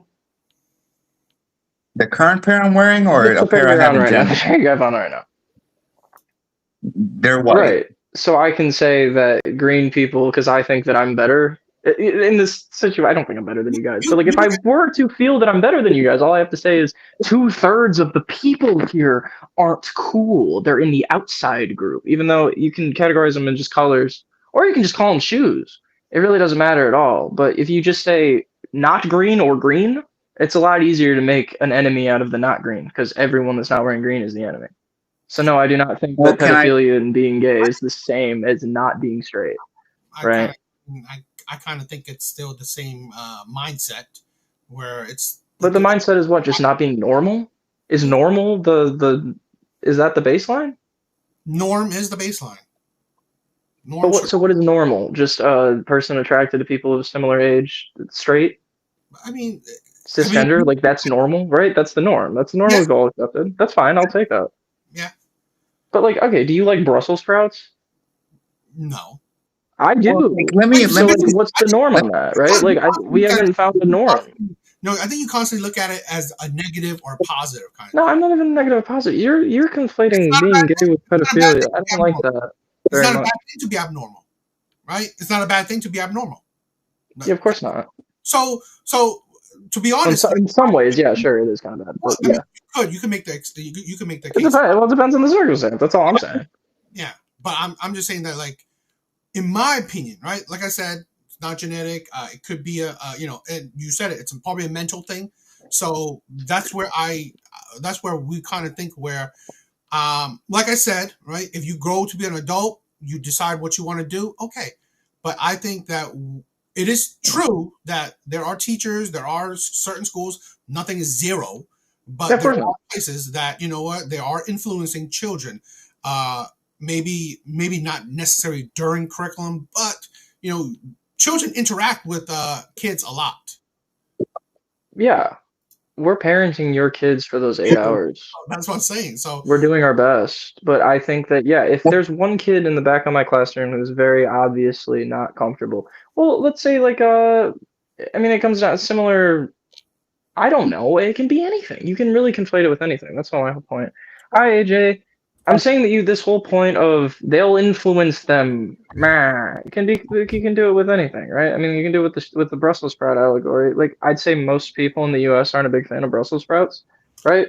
I am, and if every single day I walked into school and people were making fun of me for that, right? And people were like, this kid likes Brussels sprouts. That wouldn't make me feel very good. Maybe I could have gotten over it. Maybe that's part of it. I don't know. But like, it wouldn't make me feel good. Alan, so, I think that. Don't interrupt me. I think that the teacher. I think that if a 4th grade teacher came up and said, "Hey, little Alan, I like Brussels sprouts too," and that's okay. Yeah, I think that would make me feel a lot better. You want to talk about mental health? That's the best thing for mental health. Being heard and seen by an authority figure. All right. Do you agree though that it's how Brussels sprouts are cooked? Because growing up, everyone a little bit. I like them. Yeah, I like them like boiled hard. But there's the thing: when you roast them or you saute those bad boys, oh man, that's you're into it. I'm so cool with the original. I feel it. I get it. Yeah, you go to like a nice German restaurant where they do Brussels sprouts German style. You know what I'm saying? I guess my whole point with the whole being seen and heard thing is like, I grew up in a predominantly white area as a black kid. So I was one of 33 black kids in my entire school. Yeah, I get you. And like the left always talks about being bullied and not being heard, and not being seen, and how trans people self-delete and stuff. But like, I don't think that's the case, because us blacks, if that was the case, we would be self-deleting because we've dealt with a lot more crap than LGBT white people ever have. And I'm really happy for you guys. I'm saying that it's not my fault that these people are feeling that they want to kill themselves. I don't know the solution for that. All I know is that if a kid comes up and says, "Hey, I'm different," I'm going to say that's okay. Say I self don't delete. let AJ. Whatever. Yeah. Say self delete because of YouTube. Oh, my bad. You're right. My point is that Hold on, boy. we I'm haven't. listening. So, growing up and where I grew up, right, and having situations where, and even my mom, who grew up in like the Jim Crow South, where legally she wasn't heard or recognized. It's like, how is it that there's white people, because the majority of trans or whatever are white people who supposedly have all the privilege and all of that? How is there a group of people that are all of a sudden like the supreme victims more than anyone else? What I'm saying is that if us blacks in the South, when it was legal to discriminate and we were legally marginalized, and in some places in like sundown towns, we were legally not allowed to exist in certain areas, right? We weren't running for the razors and doing all the stuff that the trans are. How do you square that? Like I feel like we haven't really figured out the race issue yet in certain ways, but white people will take on some ambiguous LGBTQ label to try and like become the ultimate victims and lead the social justice conversation. Blacks, Asians, Hispanics have not been able to be really part of the social justice conversation for about the last 10 years, because everything jumps straight to, oh, would you rather have wait, Dead child or a lost daughter? whatever. And it's like, wait a minute. I have probably dealt with more discrimination growing up than most people can really deal with. But like, it made me stronger. It made me. And I'm really happy for you. Inherent tribalism and stuff that's within people. Now, you can either make it build you up or you can let it tear you down, right? And then the other thing that I want to say is we had briefly touched about what was it, body integrity disorder? Was it body BIIT?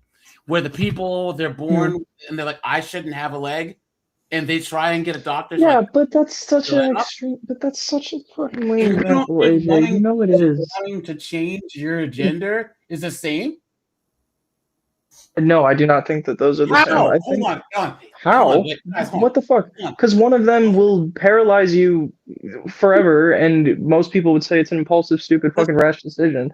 The other one is something you've been thinking about forever, and you say, this will make me happier. Listen, you don't think that a person who thinks that they should be missing a leg or that they should be born blind from birth doesn't think that they have the same feeling that a trans person has, except gender's the variable and not having two legs? It's the same thing.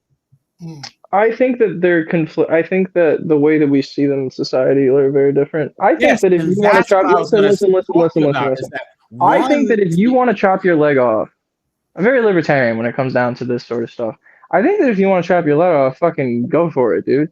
I don't think that we should force every single doctor to do the procedure the same way that we don't force every single doctor to do trans procedures. Actually, it's surprisingly minimal, the amount of doctors that will actually do those surgeries. Anyway, I think that we should let people do what they want to themselves, for better or for worse.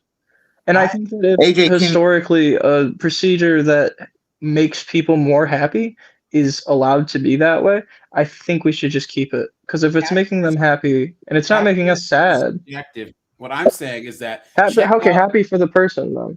Happy for the subjective person doing the thing. Disorder, right? There was a girl who it's fucking nuts. I think it's ludicrous. Yes, that's fine. But her body is totally healthy, and she's looking in the mirror and she's tried to self-harm because she was never born blind. So something in her mental state is telling her the way that I am is not normal. I look in the mirror and my body is wrong, right? I was not supposed to be born in the body that I have now. So I have to alter it somehow to fit the way that it should be, which is just like body dysmorphia. It's the same thing. The difference is that in the last 10 years, a gender dysphoria, which is a body dysmorphia, has been moved towards normalization, and BIID, which is wanting to chop off your legs and arms and blind yourself, has not. And as a doctor, do no harm, There's no reason why any doctor should take a person who's human, whose body is within healthy parameters, meaning the heart beats, you have 10 legs, 10 toes, and based on someone's mental state, instead of fixing what might be wrong in the mind, changing the body to fit what could be some type of mental malfunction. That's what I don't get. No, okay, I get what you're saying. I'll respond to that, and then I kind of gotta go, boys. But I'll just say this, and then you guys can talk whatever. You can just do whatever you want. Alan, I got a question before you leave. Okay, let me just answer that. I think that you've said that before, AJ, and I kind of agree with you. I do get what you're saying, that it's all completely subjective. I think that it's a new enough concept in like the popular cultural zeitgeist that I feel like more nuanced perspectives are going to come out of it anyway, specifically with my generation, because we've been exposed to it our entire lives through social media or whatever. So I feel like the other shoe will drop eventually, where we make the like distinctions. But right now, the medical distinction between the two things is hard lined, and is a division. And whether or not you agree with it, that's fine. I just don't think that we should be saying that trans people and people that want to blind themselves are on the same level.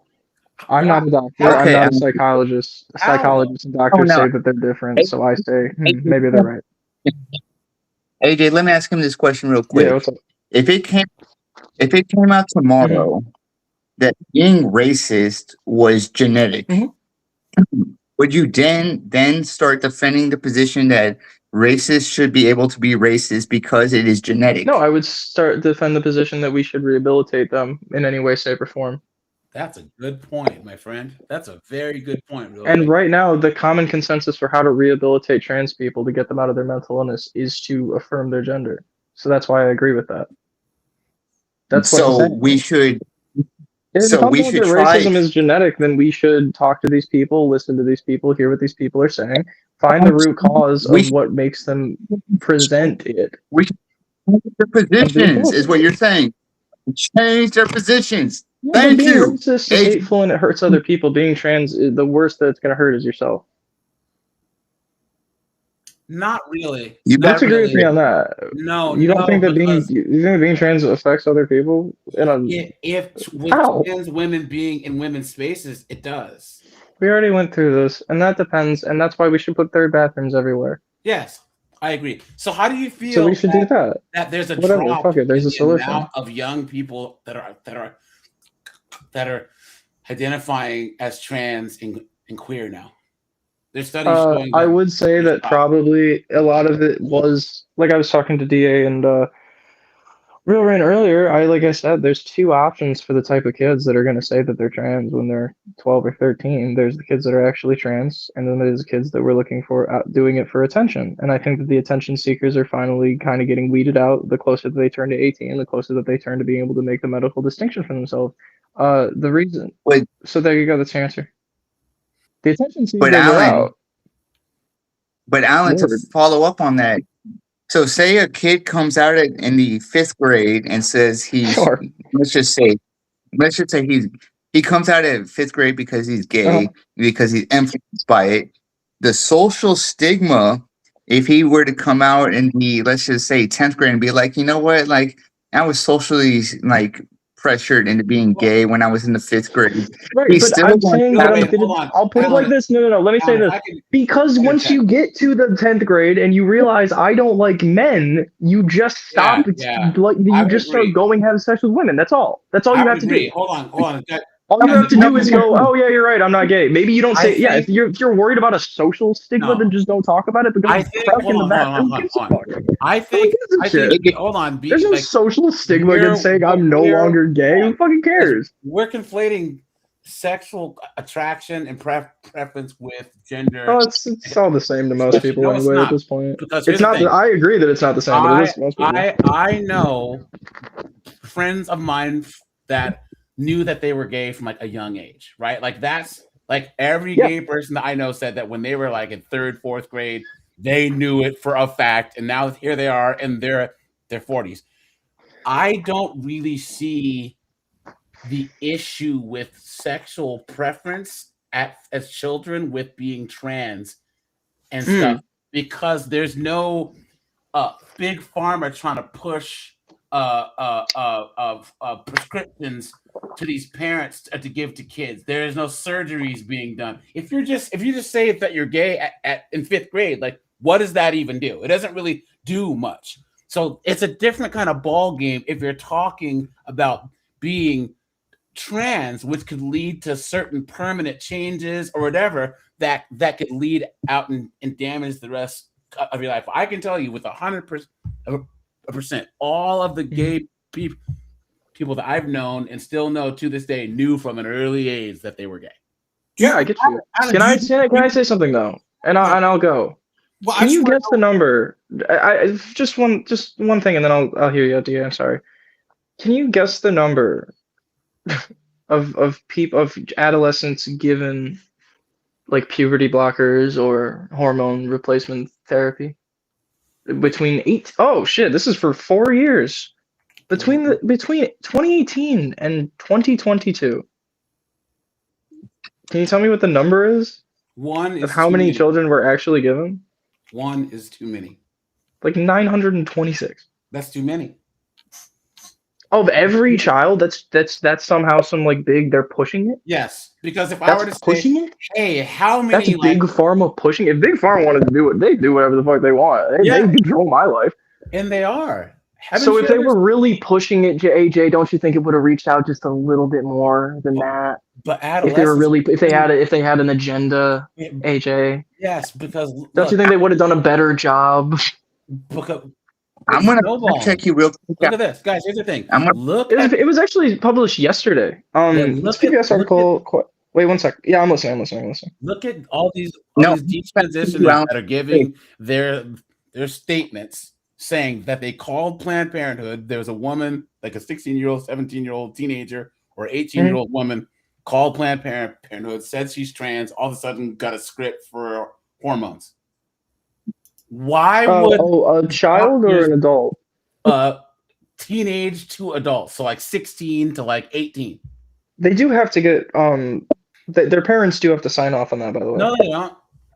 Yeah, they do in every state. In California. What I am saying in is California, your parents don't need to sign off on. They have to sign off on me getting colonoscopies when I'm a kid. No. You're saying that they just I don't agree with you. Is that if you are a doctor, let's just say that I'm a plastic surgeon, and all of a sudden I go, hey, wait, I can make a gender affirming care clinic, and because trans men get pushed into mastectomies like really, really, really quick, I can make myself a gender affirming care and do 18 mastectomies a week and make millions of dollars. But are they? Hormones. But are they? Yes, they are. Okay, then that's what I'm saying. The cultural zeitgeist around trans people has been changed forever from social media, and we're young people. When it comes to humans in general, we're fucking nothing. Even you guys, I know you guys are older than me. I'm specifically nothing, right? My opinion could change. Everything could change whenever you want. And I'm saying that, yes, within the next 20 years, if it comes out this was all some big fucking mistake and all these people are actually crazy, fuck it, sure. I'll call you and say you were right, AJ. But if it comes out that we were worried about nothing and that none of this mattered, then all we were doing is bullying children for no reason. And I'd much rather be on the side that took a little bit more care. I'd much rather be on the side that gave them a shot than the side that ends up being like fucking vilified forever for just causing more suicides. Yeah, like I'm sorry. Or self-deletions. Sorry. Do you want to know what? Hold on. Let me state my position for Alan so that he can understand. Do you guys, Alan? You are old enough to remember this, but DA, Real Rain. Do you remember back in the 80s when you would watch like a cop movie or like an army movie, and the black guy would always die first? You remember? There was a black guy in the movie. Like, where's Jackson? Ah! And then he get killed, But they started putting blacks in major motion pictures, right? It was just pandering to us, and it wasn't really doing anything. Yeah. Right. Yeah. Right now, LGBTQ people and women are at the space where blacks were in the 70s and the 80s. And if we I agree. Actually, I totally agree with you about the progress that was being made. Us blacks would be a lot farther along. What I'm saying is that there was potential for exploitation and mistreatment in the name of progress. And what you Mhm. need to do as a LGBTQ person is understand who really has your best interest at heart, and not just actually go, "Oh, this is all great." Stop and take a second and think about Right. who K Bono, who benefits from LGBTQ people scared, panicking, overlooking common sense policy and stuff, because there's a huge Piers Morgan had a thing called the pink pound, and he was saying that in the UK, like the pound, their currency, there's a thing Mhm. called the pink pound, where Harry Styles, how they say Yeah. he fear baits. There's a whole lot of money for these people who are straight to act like they're these big allies and do all this quasi LGBTQ stuff when they don't really have your interest at heart. So Okay, and that's my I position. am agree Is with you. I've written papers about this actually. I've talked about it a lot with my friends. So yeah, the concept of the queer baiters and all of this idea of like fake allyship, I agree. Yes, it's scummy. Yes, it makes them money. Yes, it contributes nothing to you or to me because I just like am something and then I go about my day. I don't really like being part of groups in general. So it doesn't mean anything to me. But I will say that from the people that I talked to and just from around the internet, when I was looking into these things, like, yes, you can call the practicer of the baiting, I guess if you want to say, evil and scummy and money grubby, excuse me. But it really does seem to help the people, right? no, it And doesn't. whether or not you find the practicer to be Learn from us scummy, it blacks, really Alan. does, it really does seem to have a No, good it doesn't. effect on the people. Learn from us blacks, because if you're gonna make a Black History a curriculum, anything past 92, Black History Month, we talk about Dr. King, we talk about Yeah, Ella Fitzgerald, we talk about the same people. What would you add past the 90s? That's Black History. We've stagnated. And that's because we fell for the okey doke in the 80s and the 70s and the Oh, okay, I get what 90s. you're saying. Nothing was done for us. All I'm trying to do is Yeah, say, yeah, look at what these politicians and these corporations are trying to offer your group, and be careful, and just don't think that all of it's good and all of it's going to help, or you're going to end of up course. just like us, where it's going to be 30 years from now and your group is going to be like, what the hell happened? That's I all. actually really respect that opinion. I don't necessarily agree with it, but I totally get what you're saying. I guess the thing that I'm just saying is that I dealt with so many kids. I don't know. I'm not gonna say I was unpopular. I'm a pretty social guy. Like I was easy to talk to, but I definitely did gravitate towards like the burnout type throughout my entire life. The rejects, which just sounds really stupid to say, but you get what I mean. And like a lot of these people growing up with dealt with really similar issues and it sucked for them. Whether or not you think like, we don't like playing the oppression Olympics, it doesn't really ever get us anywhere. But like yeah, I agree with your point. Black people have been 1,000 times more resilient than like, LGBT white people. I totally agree. They bitch too often. They complain about things that Yeah. aren't really worth complaining about. I do agree with you on that fact. The I'm never going to hardship disagree makes with you that, who but I you just are, will though, I'm Alan. just You'd be saying shocked at how much the BS that you've had to deal with has made you the person that you are now. But all it's made me is someone who's willing to listen. Like that's what I'm saying. It hasn't There you affected my go. life See, negatively. there All you that go. it's done That's a is good just thing. made me someone. Yeah, that's what I'm saying. All it's done is let me see multiple perspectives of people, and right now my perspective, from what I've seen throughout my life and just history in general, is that yeah, you can go a little too far with the pandering sometimes, but it's almost always good to open the dialogue, whether it's for malicious reasons or not. It's better to open the dialogue early and then let it naturally figure itself out than close off the dialogue entirely and just pray that those people to figure it out on their own. And that's what I'm saying.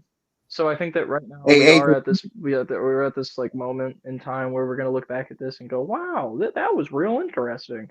For better or for worse, I have no fucking clue. I can't predict the future. But what I can predict and what I can is that I saw my friend who was trans get bullied by their parents and bullied by their mom and the dad and even their older brother and then people at school. And then when they turned 18 and they started their hormone blockers, they felt better about themselves. And I saw that and I realized that me being there for them and listening to their problems, whether or not I thought it was stupid or not, which I did most of the time, I'll be honest with you. Every time that I listened to their problems, it made them feel better about themselves. Whether or not I agree with what it was, all me doing is saying, I get you, I understand you, I see you, and I respect you it helped and it did wonders, right? So like that's what I'm gonna keep doing with anybody. That's why I come and talk to you guys. I really like hearing the other side of the other perspective of things. So I'm gonna keep doing what I was doing and just being nice to people, whether or not I understand their plight, whether or not I understand what they're trying to go for. And I think that just being mean unilaterally, calling it a mental illness, doing whatever, blah blah blah blah blah, taking the human aspect out of it, I think is always going to be the wrong part, the wrong side that you can take in history. Honestly, that's where I'm at with it. Well, let me give you guys Too an much empathy anecdote. can be a bad thing, but I'd much rather take too much empathy than too much apathy. Because apathy can lead to like Um, horrendous shit without even looking for it. Empathy leads to horrendous shit. At least we're all looking for it, and we can all try to help it. You feel me? Let me give you an Sorry, anecdote. I When I gotta go, was but I'm growing up, all right, when I was growing up, I grew up in a predominantly Hispanic neighborhood. I was basically raised by Hispanics. At no point did like these Hispanics influence me to be anything other than a white boy. They never said, "Hey, learn Spanish. Hey, become part of our culture. Hey, be a part of anything like that." Mhm. They just said, "Hey, you're a part of the community. We're going to keep you in the community, and we're going to take care of you." But they never pressured me into making me think I was Hispanic. What I was trying to tell you earlier is I do not like the idea that teachers who spend 8 hours a day with kids at sometimes Yeah, can influence kids to think they might be Hispanic. but to think that they might be, and then for them to find out on their own naturally that they're not, is a lot better than But telling I everybody that you're not just for the one kid, one of 1,000, one of a million, doesn't even matter. For that So one real kid to rain, feel uh, like they don't real exist. rain. Question: have you heard the whole thing where they were saying not to teach the Bible in schools because there's only 8 hours a day, so they should only teach reading, writing, and arithmetic, right? Meaning, like that was the argument Yeah, to like where say we kind of don't ended up teach at. any religious influence or anything. If we have 8 hours per day to teach reading, writing, and arithmetic, how do we have time to add anything else like gender studies or any of that We in there? don't, which is why we don't do it, because we don't do it. You well, guys make Alan, shit up I'm still in sometimes. I school. understand the Alan, concept of being worried about it, but we don't do it in the level that I think you think we do. The most that California I does. ever saw was part of my sex ed curriculum and my psychology class. Alan, you need to be a teacher. You're not a teacher. You're training No, to I'm be a at the end. teacher. I'm at You're the not. end of the thing. All I need to do is my student teaching, which is what I'm doing. Like I'm done with the Yeah, but you're education not part. a teacher yet. You're not a teacher yet. Right, but I know how to be one. Like I've already seen like the You things that know, they're gonna make us be you're not. doing. Yeah, I guess I haven't sat down and I done it know all how to day, play. but I'm not a guitar player. what was it? I know how to play guitar, but I'm not a professional guitar player. So you're not a teacher yet. No, but So you like don't know the what. same things that my teachers, that your teachers, that our teachers learn to become the teachers I've already learned. So I think that I do have a perspective. You don't know what I have a business more unique influence. You don't perspective than people know complaining policy about people in influence. schools. Yeah. No, but you don't know about like quotas by the district, quotas by the principals, quotas by the state. You don't know about all the things that go into being on the teacher on the kind of like uh Yeah, sure. Okay, I get what you're business. saying. In the state of Michigan, there is not a So, single thing in my understanding, aside from like specific books, I guess, that have queer characters in them, and sex ed. I don't think that I cannot say that I remember seeing, or I feel like it wouldn't be kind of important for them to tell me if we were gonna have to do that. So being that, and especially with the quote unquote narrative like that tell you currently they college is trying to push, I feel like they would have let me know if there was even a chance that a principal's gonna decide today's gay day, Brad. We're gonna go do this. that's Guys, Like, go to dude, I don't think. YouTube and put LGBTQ in schools and look at the myriad of news stories from all around the United States Yeah, but like, what about is it? Just saying like, hey, LGBTQ here's gay people. We had an extra in day. schools. Yeah, we This had an is extra. Okay, so we had from the extra time. I'm news. gonna talk about an issue. Like, yeah, fuck it. Why not? What I'm I don't saying know. is I don't like see the. I thought I think we just disagree. I don't find it to be dangerous. okay. Let me ask him a question. You've heard of that book Gender Queer, right, Alan? The book. Yeah, Gender Queer that was like being put into elementary Oh, schools. the one that they found like in the library of a Yeah. school. Yeah, I do remember seeing that. Okay, would you be okay? And DA, you might not know the book, but I know AJ and DA growing the book I'm talking about. Gender queers in this public library. Would you be okay with the Turner Diaries being in a public You can't library? keep doing the Nazi thing because gay people are not Nazis. I understand what you're saying about this influence thing, but I It can think be that it's a considered an lot easier to ideology, turn. though. I think it's a lot easier to turn a lonely white kid into a Nazi than it is to Okay, make okay, him let's gay. not use So that no, word. we're not allowed to. Oh, fucking fine No, about it. it's YouTube, guys. Hey, okay, You're right. I say this Okay. on my I'll say channel. what should I say? Alan, I'll say I'm not trying to berate you. oh, of course not. I tell my subscribers this all the time, guys. It's YouTube. DA's done a lot of work to get his subs up and being monetized. And guys, if it was up to me and DA, you could say whatever you want. But guys, it's YouTube, and I'm telling you, you can't say orange man. You can't say schmatzy. You can't say the R word. No, it's ridiculous. I think DA, myself, we kind of made this little box of content now to where we can dance on the line and stay monetized. But guys, if DA or myself or anyone tells you to watch your language, it's no offense, guys. It's just they've been getting people as of late. So yeah, no, I get you. My bad. You can't even say OF now. I totally get what you're saying. No, I don't say OF now, guys. You can't say smolny fools. You got to say OF, or they will demonetize your video and take your stream. Smony? Wait, I don't even know what FOF stands for. Yeah. Okay, but let's get back. But what AJ was kind of saying was, it's not a matter of like you're looking at it in terms of hate book versus loving but it's book. not hate and love. I'm saying that I think it's. I'll say this. Let me put it like this. I think that it is infinitely, in fact, as far of a number as you can get to that you can think of in your little head. Put a little X next to that times.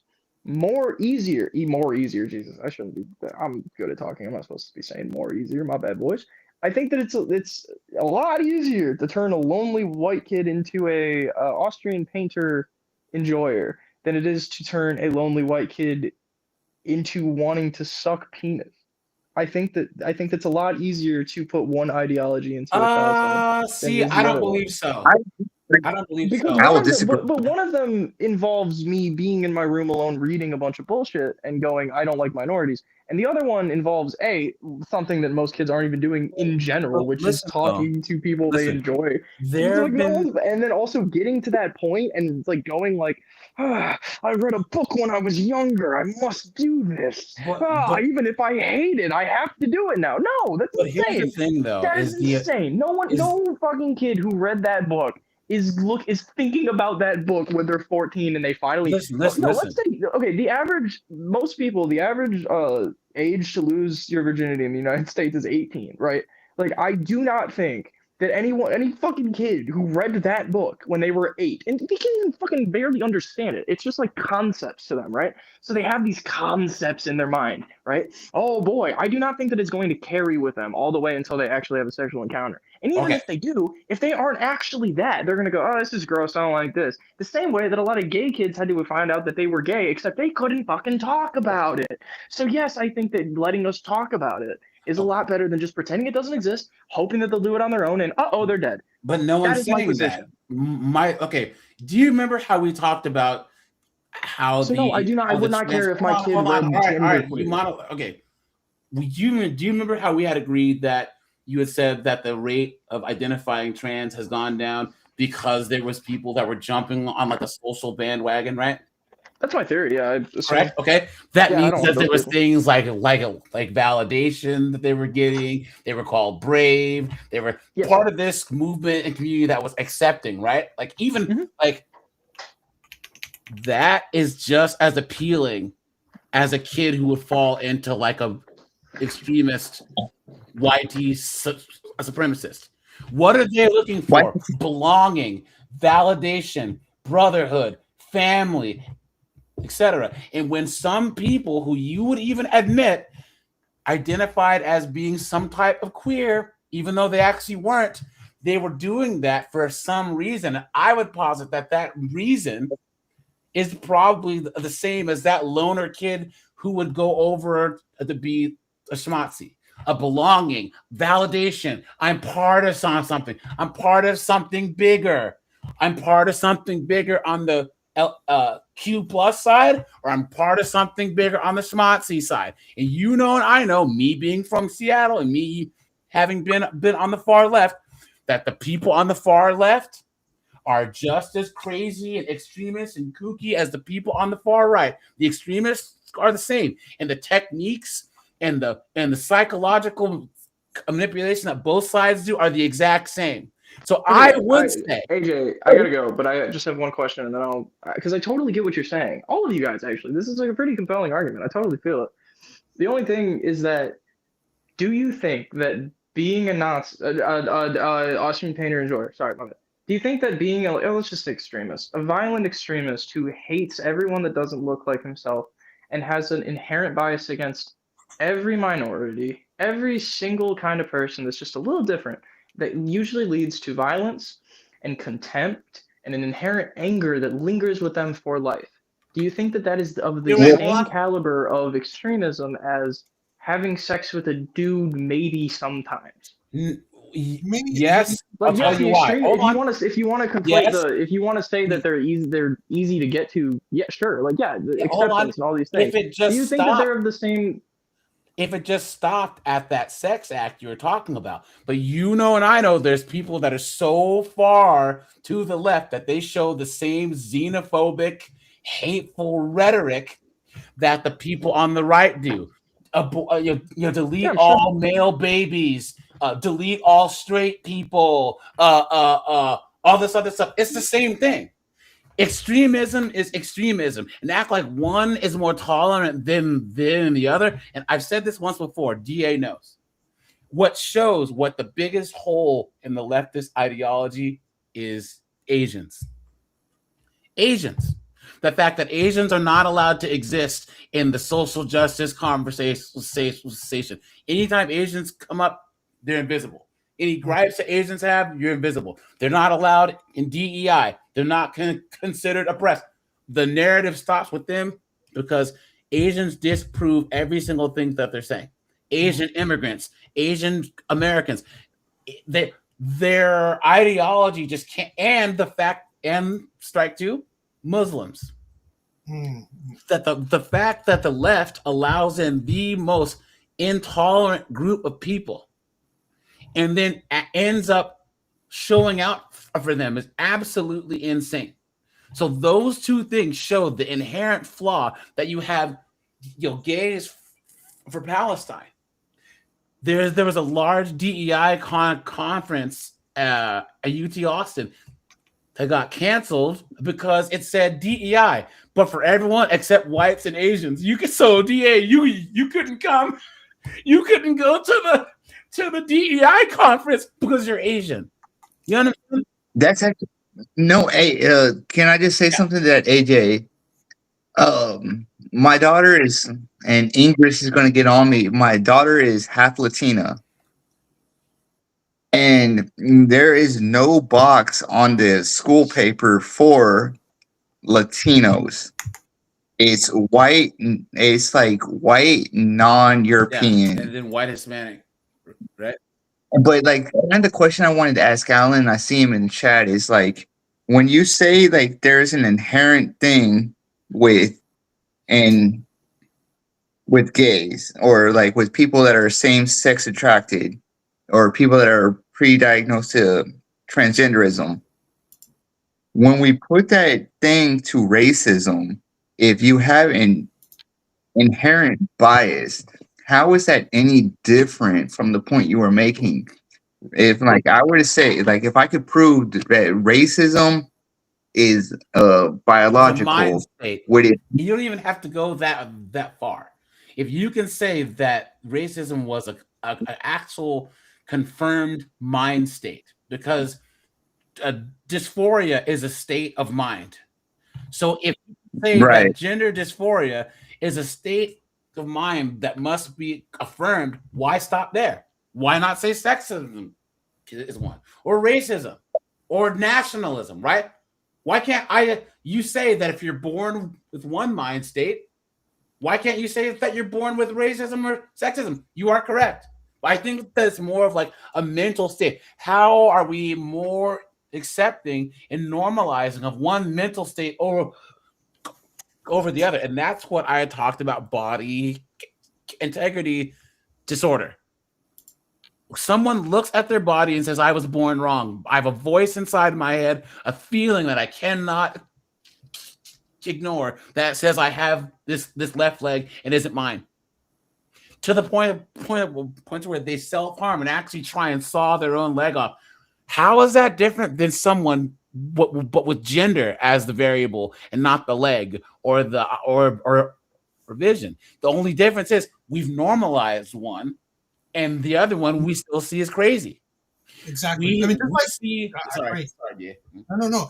I just want to say I agree because just like what you said with the Asian stuff and this one, it's the lack of consistency in the logic, right? Lack of consistency in the logic. Because if you switch up the logic and put something else in it, it doesn't make sense. Yeah, and that's what Real Rain was talking about too, with the books and stuff. Because if you switch it up, then it's a no-go. Yeah, that's why if your logic is not consistent, then you can see the flaws in it. That's true. And also, the left wants immigrants and Muslims and others that come from areas, because the West is the only place where this LGBTQ stuff is actually big, is actually somewhat normalized. Even the most far right American will still live and let live their neighbors who are two dudes. They're not going to go over there and take them out. But large swathes of the world, the Middle East, North Africa, it's illegal. And yet the left wants more of those people to come here. Yeah. Like how? And let me just say, I was not endorsing or condoning any of those mindsets. I was just bringing them up as an example of what you just said, like the consistency. Yeah, that's why I get it, right? You weren't equating that one was equally as bad. You were just showing that this is the problem with a lot of times the left. Yeah. Why your logic is inconsistent, right? Yeah. Because if 2 plus 2 is 4 for one thing, why isn't 2 plus 2 equal to 4 for something else? Exactly. That's why. Exactly. And also too, as far as like white privilege and all this other stuff, now guys, I don't believe that there's white privilege. I don't believe in it. I think that there's majority privilege. Yes, whoever the majority is in the group has more privileges than others. If you go to China, there's Chinese privilege. If you go to Nigeria, there's Nigerian privilege. If all three of us move to Nigeria, we will be treated differently. That's how it works. But I don't have this cosmic sense of fairness. We live in a country where the majority just happens to be white. But I don't walk around expecting to be treated the same. It just doesn't make any sense. That would be like Real Rain growing up in that Hispanic area. He was a minority, so he wasn't treated the same. So what? Like what is this thing where people act like so white privilege, right? There's a weird thing on the left where they act like this whole transformer thing is somehow makes them more oppressed than anyone else. That they're just like number one check boxes. They're all deleting themselves. So everyone has to stop what they're doing and pay attention to them. And I think that that's honestly why so many young white kids, they don't want to be part of the oppressive white majority. So they take on some nebulous LGBTQ label so that they're part of the oppressed now. So they can have that oppressed checkbox and be like, oh, no, I'm not part of Real Rain's group. Real Rain's part of the oppressive white majority. I'm different. I'm going to lecture everyone else because I've checked my privilege and I'm LGBTQ, right? But that's the whole thing with how do you square the fact that you might be LGBTQ, but per their own leftist logic, you're still a white person. So don't tell me anything because I'm black. Dang it. And that DA is Asian. You know what I'm saying? Like you don't know what you're talking. But I'm just saying, according to their logic. So no.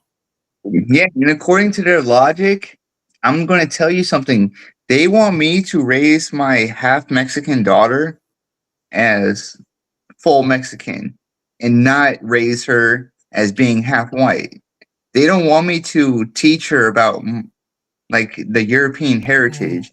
And if I do teach her about it, I have to teach her about how it was bad. Yeah.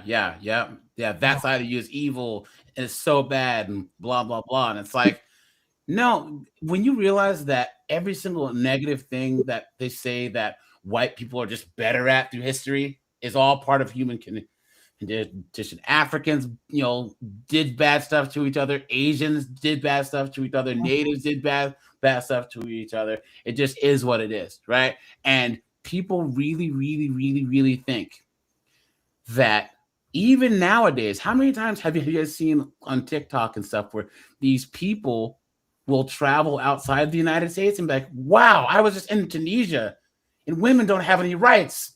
I realized that America, that wasn't, you really think that America is like the worst place ever. Have you been to most of the Middle East?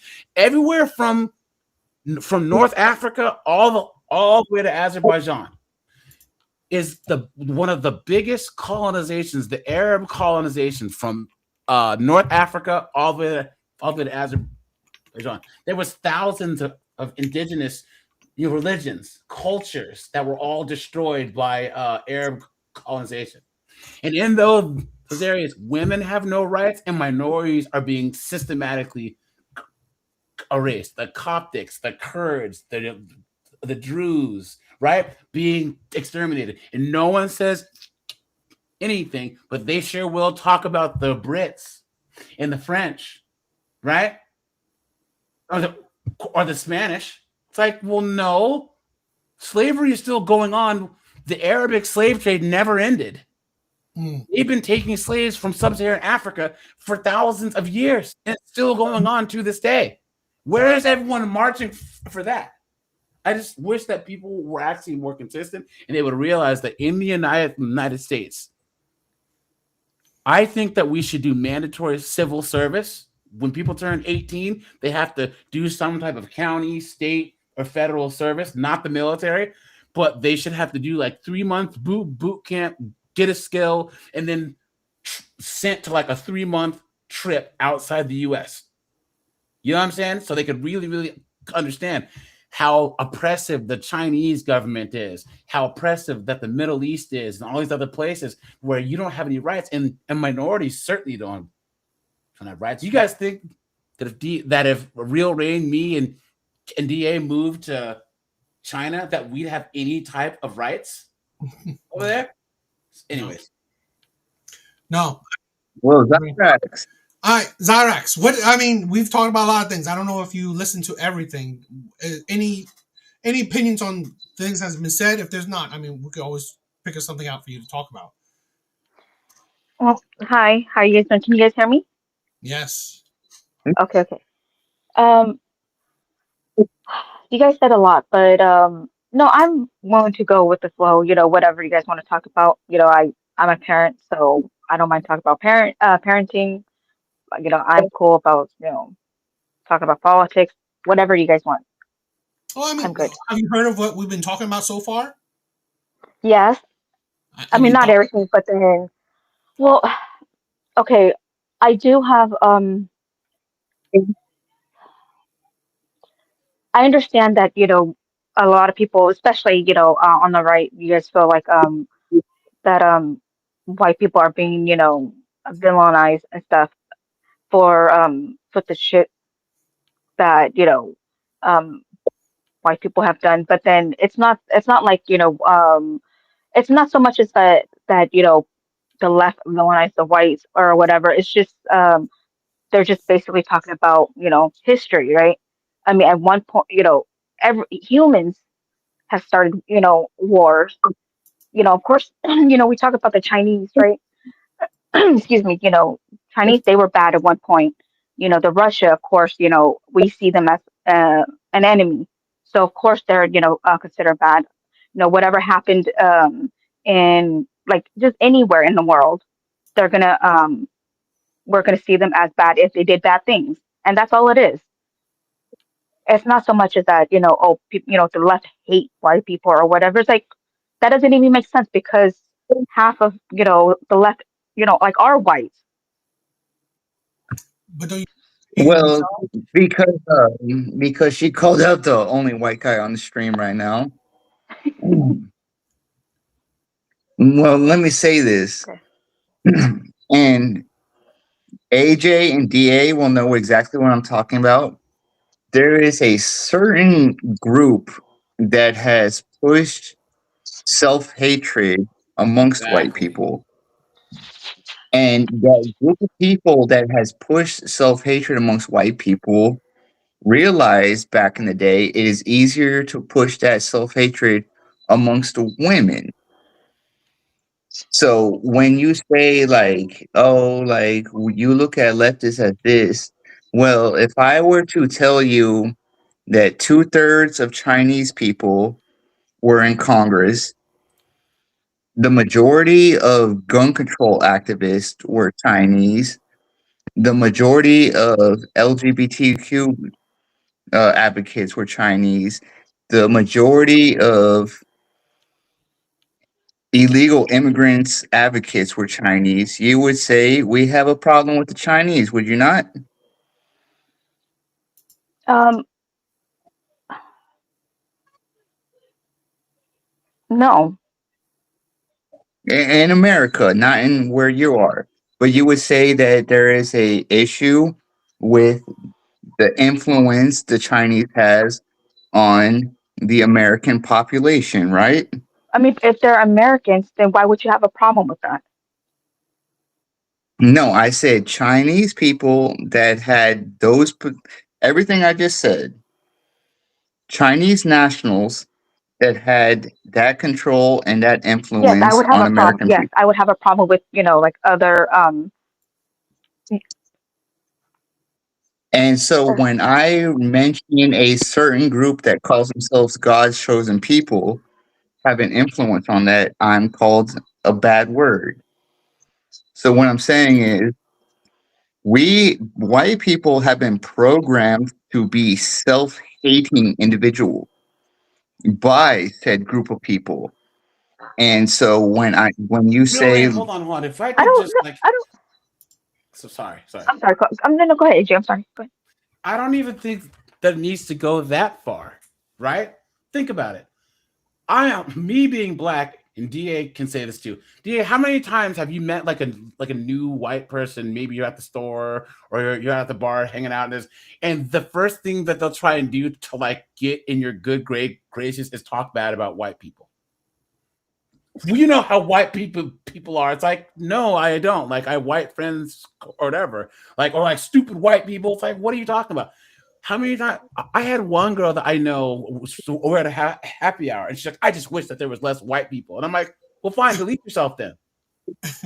She was trying to say Well, that there was too many white people, and then like looking around, like, look at me, I'm one of you guys. I'm woke. I'm woke. Is this thing where like the average millennial, younger Gen X, and Gen Z doesn't want to be like white person doesn't want to be a vanilla ice cream. They want a flavor, right? They don't want to be part of the oppressive white majority. So what they do is they'll either claim to be some type of like I said, nebulous LGBTQ, or they'll go hella hard and white guilt, and then showing out for minorities. Oh, you can't talk to my Asian friend DA like that. How dare you? Check your privilege. DA, I did good, yeah, right? but is that I not a did is good. that not a good thing though? I don't No, understand. Is that not a good thing? no, So because we it's don't want perform- so we don't want white people to support like minorities. we want it real support and not have it be performative. I don't I want understand there are some that are perform. Yeah, I get that some are performative, but yeah, then not all of them are performative. All it's just that as you know, I think um, more are as we mix. The more we mix, the more we become understanding of one another, and I think that's just what happened. Because not even that long ago, it's usually you have white people that's making fun of minorities, right? And it's just a reaction, and yeah, that's how I see it. So yeah. like I don't know. I don't see how yeah, I don't see this that there's like a small minority of white people trying to condition the majority of white people to self-hate. Um, That's just weird to me. I that think white guilt is widespread with the left. Like this white guilt, there's no reason why. Like people on the left will clown Christians about the original sin concept, right? But then they believe that whites in America suffer from the original sin that a small group of whites own slaves. So it's like, well, all you guys must suffer for the sins of your ancestors. It's like no one owns slaves today. I'm black, even though I have my great, great, great, great, great granddad's freedom papers. I was never a slave, so no white person's ever done me wrong unless they've done it personally. But there's just this group of people that I grew up with, especially in the Northwest, in Seattle, that feel like they have to personally see all white people atone and check their privilege and all this other stuff. It's like, no, like the top 12 poorest counties in the United States are 99% white. There's whites in Appalachia where the mountain got fracked and their water lights on fire. They're 80% unemployed, on welfare, and on opioids that live a life of poverty that blacks, Hispanics, and Asians in this country can never fathom. But because they're white, they're told somehow you have privilege over middle class Asians, blacks, etc. You know, so. You think when the black people yeah, went through the crack epidemic, do you think there's that kind of empathy towards black people? But the majority of there blacks weren't on crack, though. Yeah, there just was like how though. majority of white people weren't on aren't going through that crisis, the opioid crisis, right? No, no. Like, hold Uh, on. Like, that wasn't the point. you're kind of conflating like two different things. And AJ, I'm glad you got the point I was making earlier. But like, you're conflating like just because a this group isn't suffering at the rate that we say they are or we think they are, doesn't mean they're not suffering. No, I'm not saying that at all. I'm saying, Yeah, you. no, I'm not. I'm saying have the same, just have the same, like understand why they're reacting that way. That's it. I'm not saying that it's right No, because as a lefty, I wouldn't say anything, close to that. but as a lefty, you view no matter what happens as a lefty, Hmm. I can tell you that the reason why, right now, today, the reason why a kid from Chicago with the last name that starts with F is getting so popular is because white boys were suffering and he is the voice of those people. And you will say, why were they suffering? Who cares about them? Like, do they not understand there's real struggles out there? But like, why are these white boys suffering? Yeah, I guess the issue that people don't understand, and Andrew Wilson talks about force doctrine, right? About like how, he says that women get their rights from men because we own the monopoly on force. But I would even take it a step farther. If white people in the United States decided to take all minorities' rights away, we're cooked. We're cooked. We can't stop them. If the So majority of therefore, we should be thankful. We should no, be appreciative, no, and we we should shouldn't do whatever they want. antagonize them either. We should keep. Dr. King wasn't antagonizing whites. He was trying to appeal to their humanity. Okay, to actually make them understand that we're all human beings. He was not separating people. Martin Luther King, he was bringing people together. And now the modern left with critical race theory and trying to make whites feel bad, it's making that divide come, and it's starting to make whites feel that they're fundamentally different from blacks, Asians, and Hispanics, and that could lead backwards and not forwards. Dr. King said you need to be judged by the content of your character, not the color of your skin. And the way that I see it now, I see the left judging whites a lot more than the right judges blacks, Asians, and Hispanics. I would even say that Why do you think Dr. King said that though? Why did he say that? He did say it. He did say it. I know. Why did he say it? I don't. because that's the way to build bridges. That's the way Because to exactly because whites were judging minorities. yes. And they I'm not And stop. saying that we and should do that in return, but see, you guys are saying that that's what the left is doing in return, right? They're they trading are the. I'm sorry. Go ahead. they are they Yeah. are. That's what you're not understanding. You're not understanding. A kid entered high school in 2016 not knowing anything about politics. The day he started freshman year, he was told, "You are bad because you are Yes. white." He was told, "You are bad because you are this." He was told, "You are bad because you were born into an oppressive class." And his teachers taught Yeah. him that. His principal taught him that. His society Yeah. taught him that. And then when he graduated, one kid taught him, "No, you're okay. You're Yeah. good." And that is what led to him going to the far right. It is not a matter. The left does not want to admit this, That's not but happening on a y'all national created. scale, though. Yes. No, no, no, stop. No, I was making a point. The left created the issue of the modern day far Yeah. right, where people are coming up with the term black fatigue. I do not like I that love it. term. I am black. I You know love what? it. I have more black Uh, fatigue than anyone else because I have some sense. I was raised by professional black parents. I'm not ghetto. I talk white and sound white. I've had black fatigue my entire life. hey, AJ, can I finish this point? Yeah. Well, what I'm saying is the left created the issue that they are now complaining about. And now that the fact that young white men are getting to, can I swear? No F bombs. YouTube doesn't like F Now bombs. that white boys, no F bomb. Now that white boys are effing working together and you're scared, don't come crawling to me saying that bullcrap. Y'all created this issue. Y'all fix it. Yeah. And guys, I've grown up around white people. I have white friends. I have white friends that are redneck country boys. My best friend, he's a good old boy from Elma, Washington, and they're some of the most welcoming people I've ever heard. And telling a white guy that you need to accept that you were just born racist is the same as telling me as a black guy that I was born a criminal. It's not true. And what I'm saying is all that's coming from the left. And guys, the reason why I know that this is true because I used to believe this. When I was in my early 20s and I was in college in Seattle, I was taught the same thing. This revisionist history that whites are just born bad and is better at racism and all this other stuff than anyone else. And you honestly believe that like white people, the moment that you say white people need the ... you lost me because they don't need to do anything.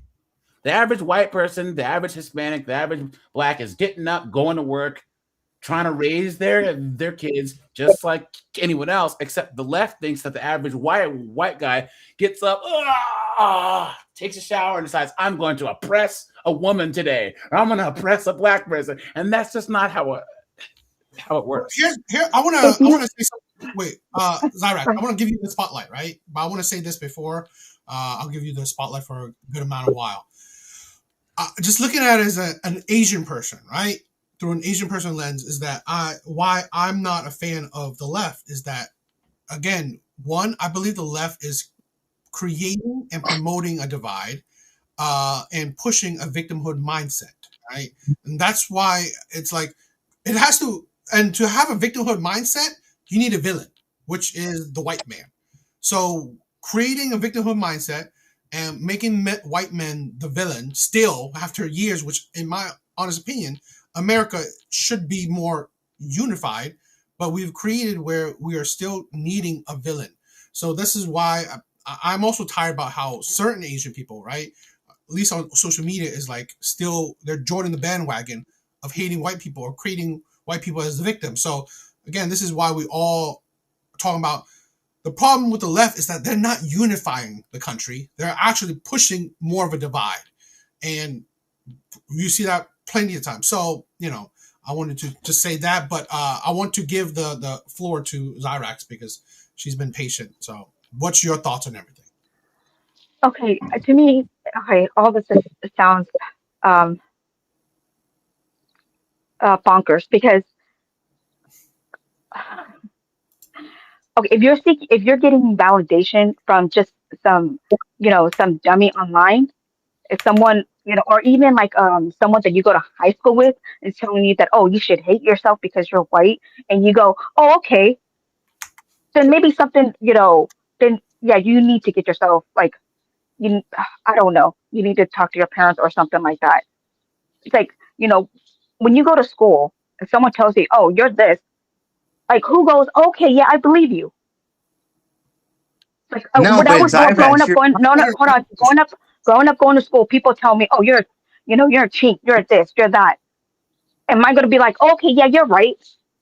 So therefore, I'm going to start hating on, like a certain group. That's so silly to me. And, no, but you Zyrax, want to talk about victim mindset, you know, well, you're the people that's, you don't think that with, the small percentage of, I guess you could say, like on the far right, you don't think they have a victim mindset? What do you think they're doing right now? So it's okay for you guys okay, to have can a I? victim mindset, but it's not okay for everybody else to have a victim mindset, right? No, like Your what you're your you like know you're your problems matter, but then everybody else's problems don't matter.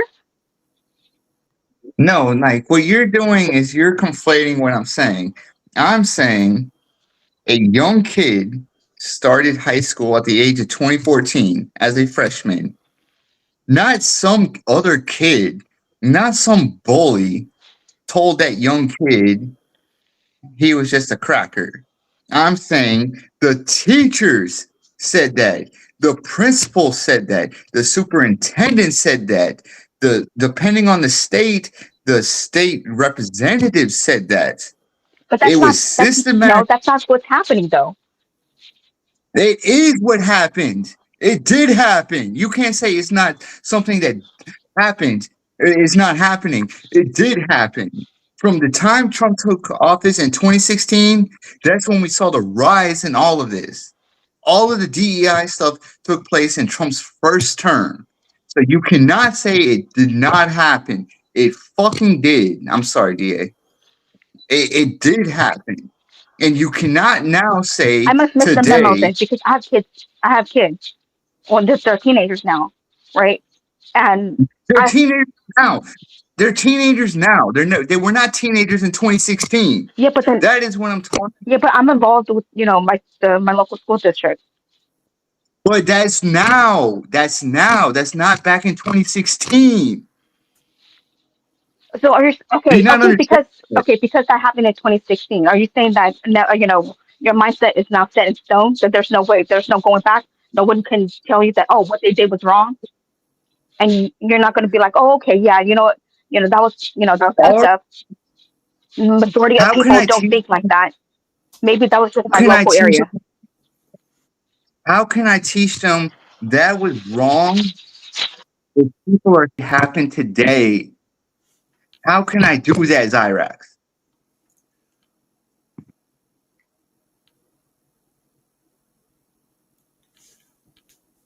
Uh, Break the silence, DA. yeah. So what I would say this, right? The whole thing where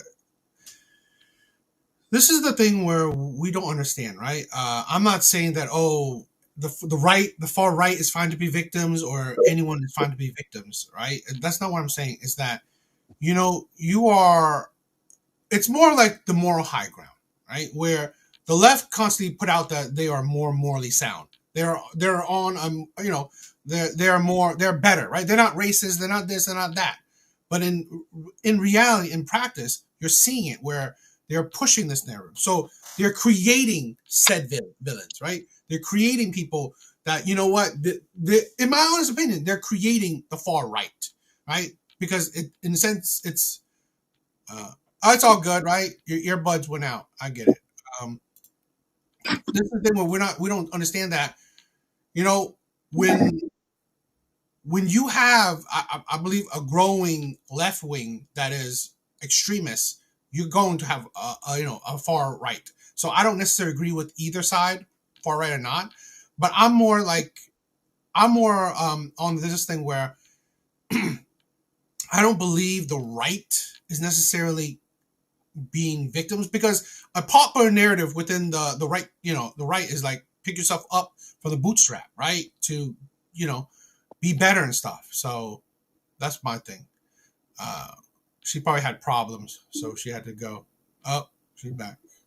Yeah, but like I don't think she like truly understands like how her ideology has created the people that she's rallying against.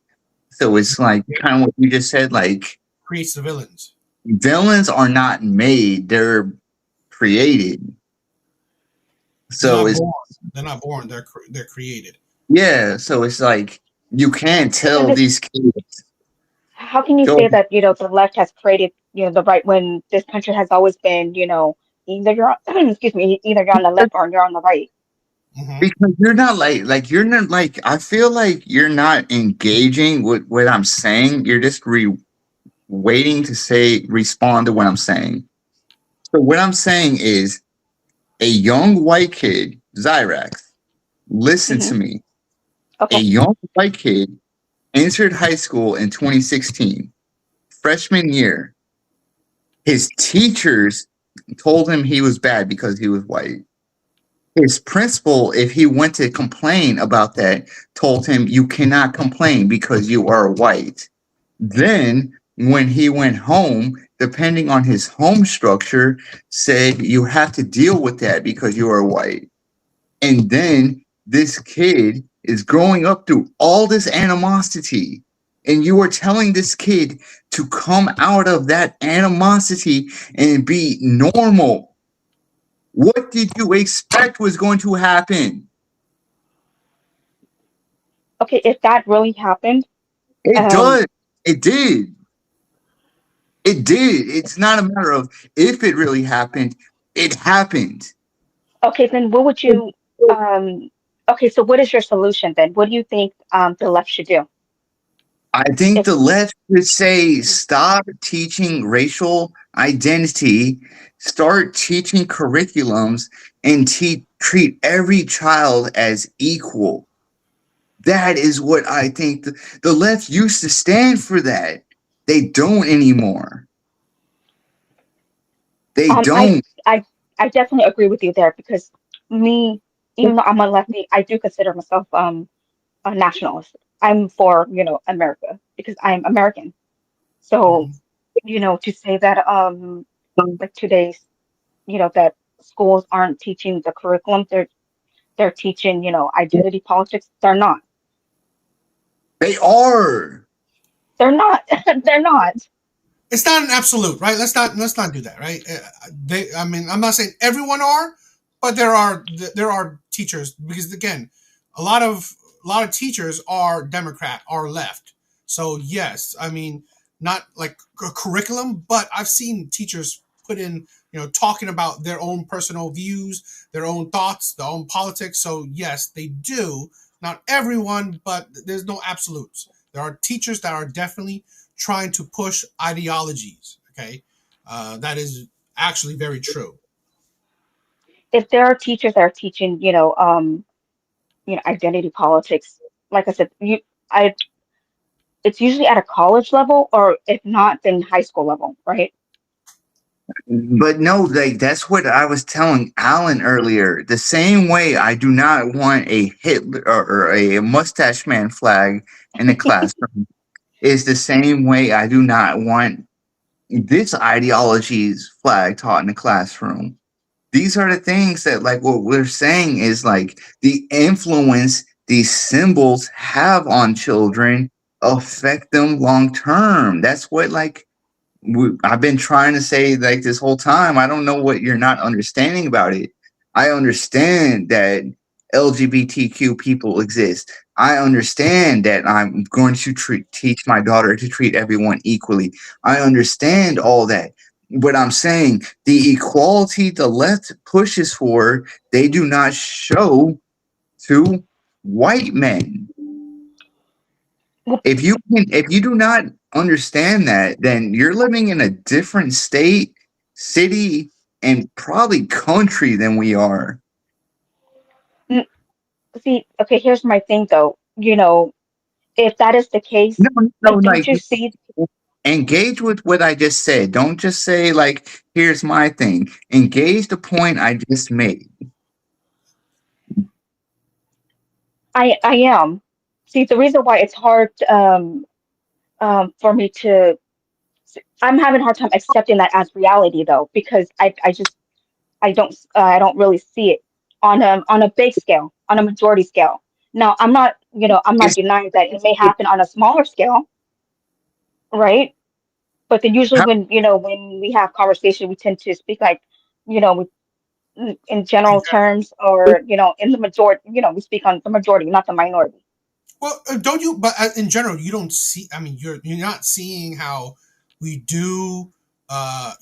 Always point out white people. Like white privilege is very. I mean, like we are pretty much the same age. When we were young, white privilege was not a thing, right? We weren't like, oh, every minute someone's talking about white privilege.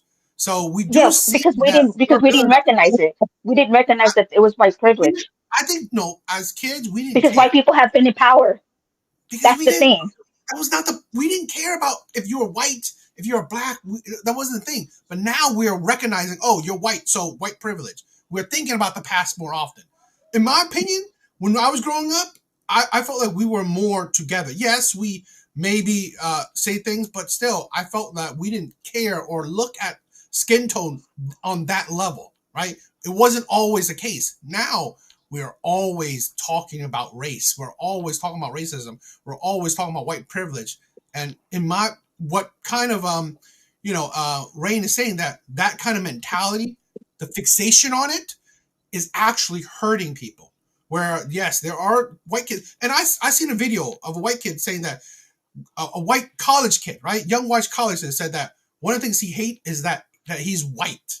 I would hate that for anybody to say that they hate because they're Asian, they hate because they're black, they hate because of. So it's crazy to see a young white kid saying that they hate that they're white, right? And that's what we're creating. Big, and that's what we're talking about, right? We're constantly fixating on race, and we're not improving, right? Even if let's say like even you said we didn't notice. Well, now we're noticing. How is it going for people? We're not doing better because we're supposedly noticed now, and that's the thing, right? It's not improving because we notice. It seems like we are more divided than ever before than when I was a kid, right? And all of us are But pretty much the same age. yeah, but then that's not because of the left. That's because of technology. It's because we have, access to, we're able to, you know, I mean, we have access to pretty much anybody, and right. I mean, back then, the reason why you don't really hear about it is because, you know, Someone's you pushing would it. only hear from people that's around you, not Yeah, from people like, yeah, across the states. you're right. We're more. We are definitely more We're global, more but connected. pushing Yeah. it, right? It's the left. The left is pushing it instead of pushing unity, right? Instead of pushing, togetherness. It seems like the left is pushing How more can you divide. say that the left is pushing, a divide when the left is all about inclusion? How? Charlie Kirk. Charlie Kirk. I don't care for Charlie Kirk. No, that's Oh, my we gotta make point. an episode on that. We gotta make an episode on that one. That's my point. So what? That's my He's the mouthpiece for the right. Is that what you're saying?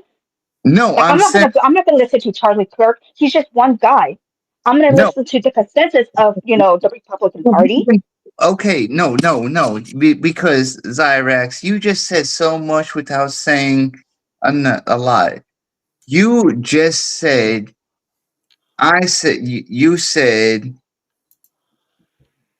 who cares about Charlie Kirk? He's just a mouthpiece for the right. No, I'm asking. I'm like, is he the mouthpiece for the right? No, what I'm saying Okay. is, what I am saying is, the left in history has always been the side that was about we mourn our enemies, even though they were our enemies. We pray for the fallen, even if we do not agree with them.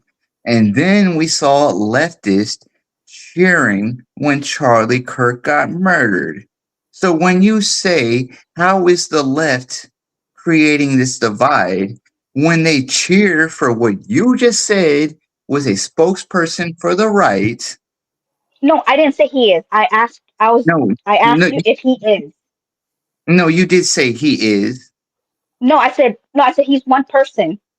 It's as I said. It's he's one person. King Jr. Is he the mouthpiece of the right?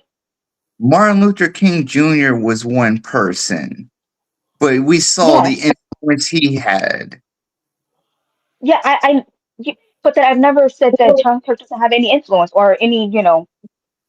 Okay, but do you understand when you celebrate the death of like in MMA, when we beat our opponents, we do not gloat over their defeat. We shake their hand and then we celebrate our victory. When the left saw Charlie Kirk die, there was not an overwhelming group of people on the left that said, "This is terrible. Stop." No, there are, but then you guys tend to focus on the one that has the loudest, the biggest mouth. Well, You No, say that the left weren't saying, hey, that's wrong. You shouldn't do that. You shouldn't, it's disrespectful to talk name about the dead. name 5 people that said we should not do that on the left, and I'll wait. Are you saying that none of the Democrat, representatives, said anything? AOC went in Congress and called him a racist. But that's AOC though. You See, said a you guys tend to pick and choose. You guys tend oh, to pick and choose who you guys want to listen to. oh my God! You you gotta just say, those are the biggest mouth, right? you Even if just it's the loudest, those are Da the Da. Let me finish this. You just said name a figure on the left that's celebrated, and when I give you an example, you just say, "Oh, well, he's one person." So even when I give an example of someone on the left being horrible, you make an excuse for him. Do you not understand that you're defending evil people? My God, Where are you getting this? you just said that. No, I didn't. Yeah, DA, did she not just say AO name a representative on the left? And I said AOC, and she said that's one No, person. no, I didn't say name a person at all. Yeah, you did. You said name a representative. No, I didn't. Yes, DA. it did sound like you said I said you. No, I said what you would call it. That just because there's a small amount of people that And then you said name a talk. representative. See, and this is the thing. You don't let me finish my sentence, so therefore you cut me off, and then you don't hear my answers. yes, You yes. know, Let's not cut each other off. yeah. I'm just saying that just because there's a small amount of people that's on the left, cheered on or whatever over CK's death and stuff, that does not represent the whole left. There's definitely there's definitely people on the left, myself included, that is not for that because you're not supposed to speak ill of the dead. But don't you But don't you then see that? because you have some people, but because you have a small amount of again small amount of people that cheer it on, you guys go, oh, the left, look at the left, they have no values or whatever. They look at what they're doing. But you don't see that it's like usually the biggest people in the left, even though they're the loudest. It's the biggest people. It's usually the So biggest ju- content. so so on the day that CK passed away, you're saying that AOC said, oh, he's a racist, or she said that before. I didn't bring AOC, so I'm I sorry, don't. Rain. I couldn't hear you, Rain. So AOC, when they brought a bill into, or they just brought a, like the mentioning of it, she said Charlie Kirk was a racist on the foot of Congress. She is a Yeah, but that's her opinion, though. right, but do you not? Okay, so let me hear this out. You Just just said we should not speak ill of the dead. Did she just say that, DA? yeah, Yes. that's my personal. Yeah, I don't think you should ever speak ill of it. Yes, Okay, so she's me. you just said we should not speak ill of the dead. Hmm. AOC, a leftist politician, goes into the front of Congress and says Charlie Kirk was a racist, which is speaking ill of the dead, and she is a prominent voice on the left. And you do not see that as a problem.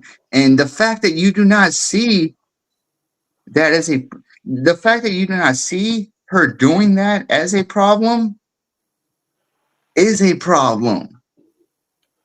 No, it's not that I don't see it as a problem. I just, I'm just not going to say, I'm just not going to make a broad statement and say the left, because AOC said that, that means the left believes that.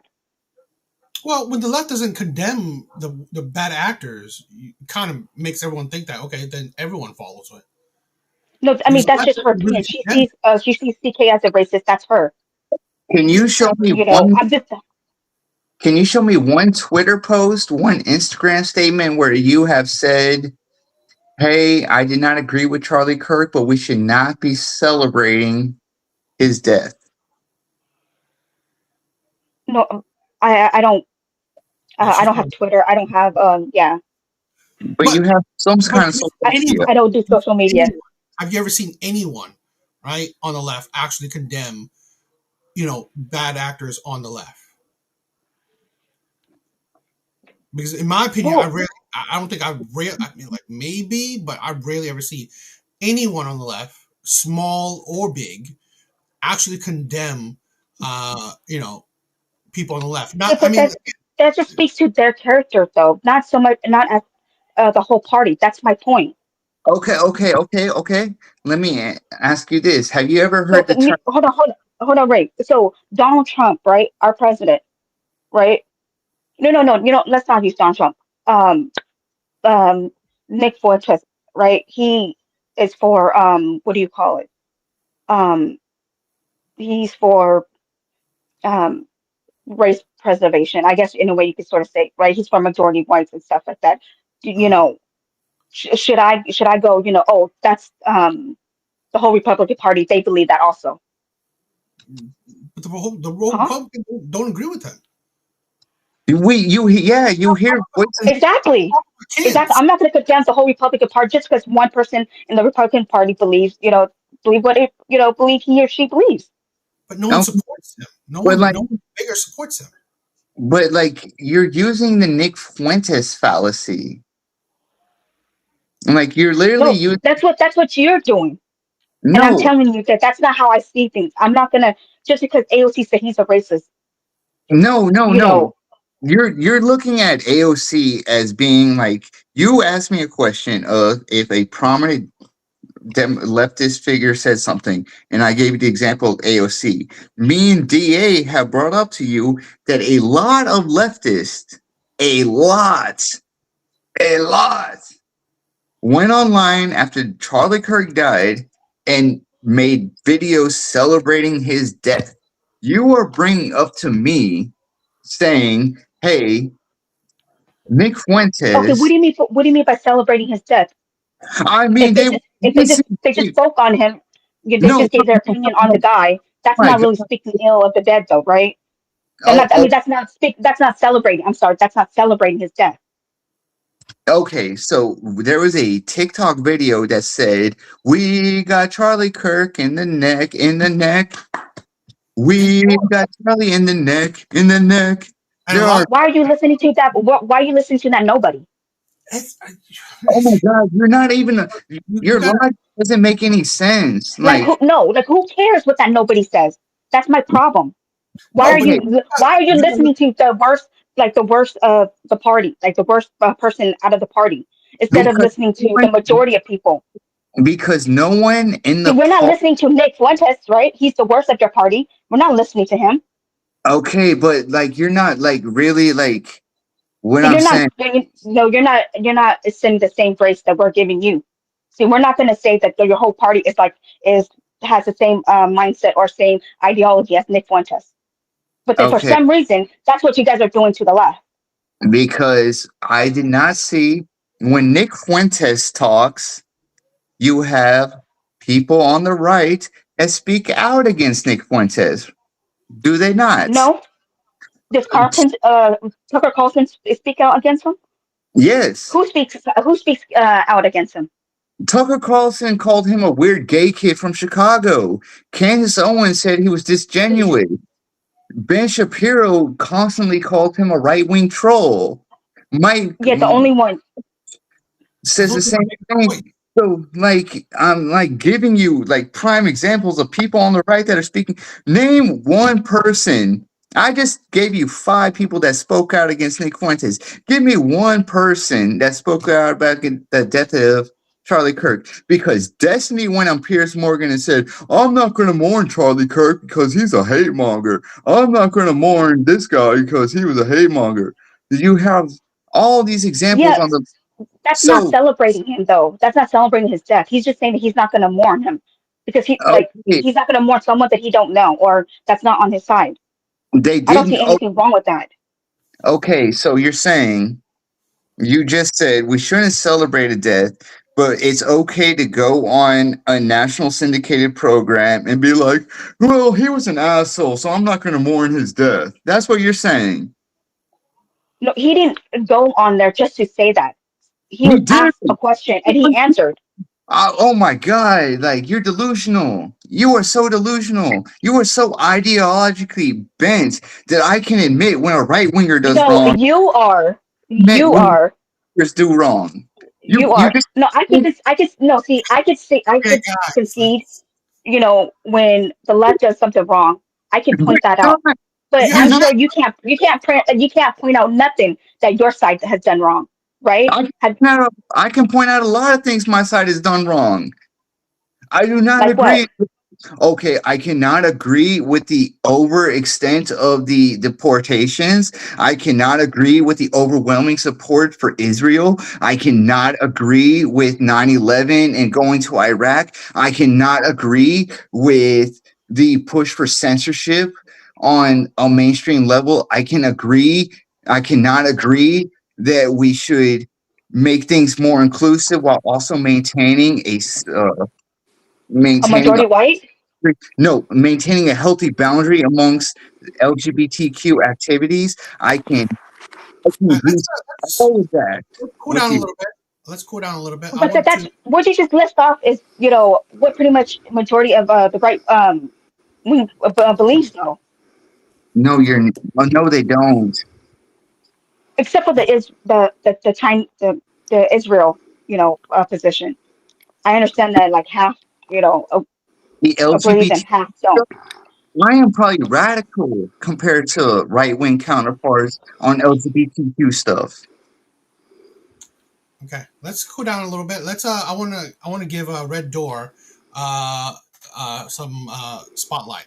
What's up, my sister? Hi, good evening. How is everyone? Um, Good to see you, Red Door.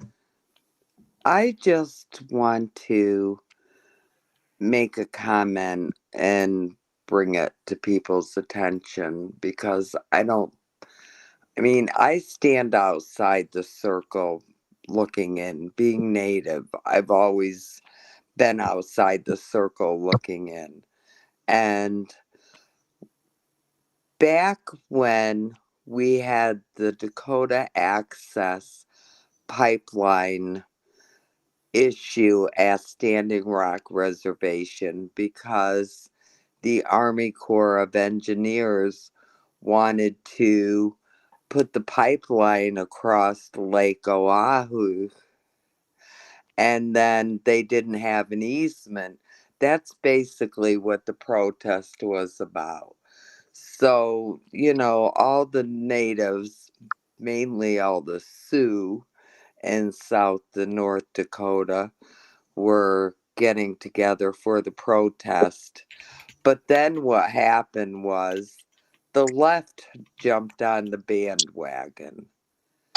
They came in droves to the reservation, even with some leftist politicians like Jill Stein and some others.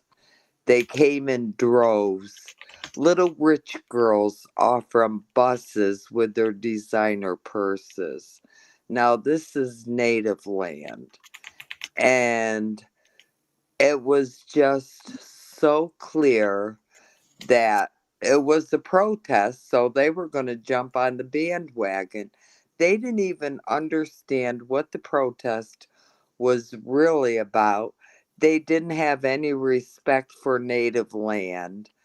They caused such a mess that they left behind 24 tons of garbage, debris, and human which cost over $1 million to be to be removed and cleaned up, from the reservation. And they were just there acting like fools, causing problems with law enforcement and tribal police. And, it's kind of like, oh, well, there's a protest. I don't care. It's a protest. I'll go. Just so I can go. And it's that leftist ideology about, I mean, there were quite a few arguments because Native people were telling these people, you don't understand our cause. You don't really care about our cause. You have no respect for us or our land. And you're just here because it's a protest. It became very clear. And and when it comes to left, when I run into somebody on the left and they start talking about Native American stuff, I tell them to shut the F up because I have a voice. I'm a tribal member. I have a voice. I have a history. My people have a history. You don't know anything about it. And so when you say they're inclusive, they're not inclusive. They're just creating havoc and chaos where wherever they go, it's like I just don't understand it. It's like it doesn't even it's like, you can't even be safe on the reservation and they come piling in and it was horrible. You need to look up the garbage that was left behind by these leftists. And it's just So were you a horrible. left were you a leftist before the protest? No, I've never been a leftist. I'm a traditional Native American. I follow my culture and my teachings. I'm a You And know, tribal that's member. I'm an elder. okay. So, So you don't. So there's not a political party that you lean towards. no, I don't Oh, lean okay. toward any political party. I'm a Okay. nonconformist. And that's why I said I stand outside the circle looking Okay. I got in. you. I Um. just I'm but sorry. Go it ahead. was pretty easy to tell. I mean, to distinguish the left from the right people that were there, because the right people that were there were respectful. They weren't leaving trash around, and it was, it was. Well, of course they You weren't need there to though. look. They're You because need to they wanted the pipeline. They wanted to drill. So why would they be there to protest? who? Why would who be there to protest? The reason why it's the left that was there to protest because they were against the pipeline, the drilling. Because they will jump on any bandwagon protest they can. They don't even care what it's about as long as it's a protest and they can say, oh, I'm worried about the Native American, land rights and the pipeline and clean water and all this stuff. They'll just jump on it, And that's what they do. It's Oh, like did they end up, drilling? Did the pipeline, did that thing end up going through, or they stopped? the pipeline ended up going through.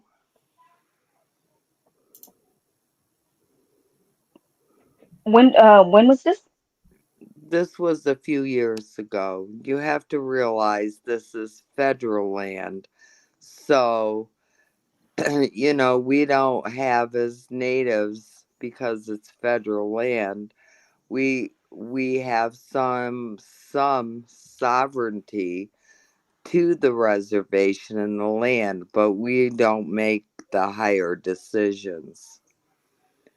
But I was just trying to make a point that the left has a propensity to get involved in things that they don't know about because they just want to be the loudest and the most seen, and they think that's their their flag they're flying. It's and so when Rain says it causes a divide, it does cause a divide. It causes a divide among people, not just white people, but Native Americans and other people that they get involved in our causes with when they need Were to be minding their own damn business and not getting involved with that kind of stuff. were you for or against the pipeline? I was against it. But I Zyrax, mean, most of the natives were against the pipeline going through. Zyrax, I think what like Red Door is trying to kind of say is just like leftists aren't there to protest on the behalf of the Native American people. They're just there to protest on behalf of a feeling. They're not really down with the cause. They just want to be anti whatever. But that's your opinion, though. Well, It, you kind of seen it now, right? Let's say the Maduro thing. People are Americans are saying to let him go back. This is the thing where What did he do? instead because people are just hating Trump to hate Trump, right? So No. you see So that you're now. saying what happened, and that was, you think that was legal? You think that was a good thing for America to do that? I thought Trump was for like no war, The man's a dictator, right? and there wasn't a war. that wasn't a war. Maduro was a bloodthirsty dictator that killed thousands of people, tortured them, had crimes against humanity. There is a whole plethora, a list of things that he has done. Yeah, but that's not our country. Who are we to go into another country to try, like to do that shit too? Like I don't understand how you guys are for that. Okay, Okay, but don't hey, you see the? Let me say something, right? Don't you see the lack of logic there, where you're like what you just said, right? He's another country, but we care about immigrants, we care about Ukraine, we care about You the guys Middle care about East. immigrants. Since when? I The mean, right cares the about left, immigrants. like the left actually cares, right? The left cares. The left cares about immigrants.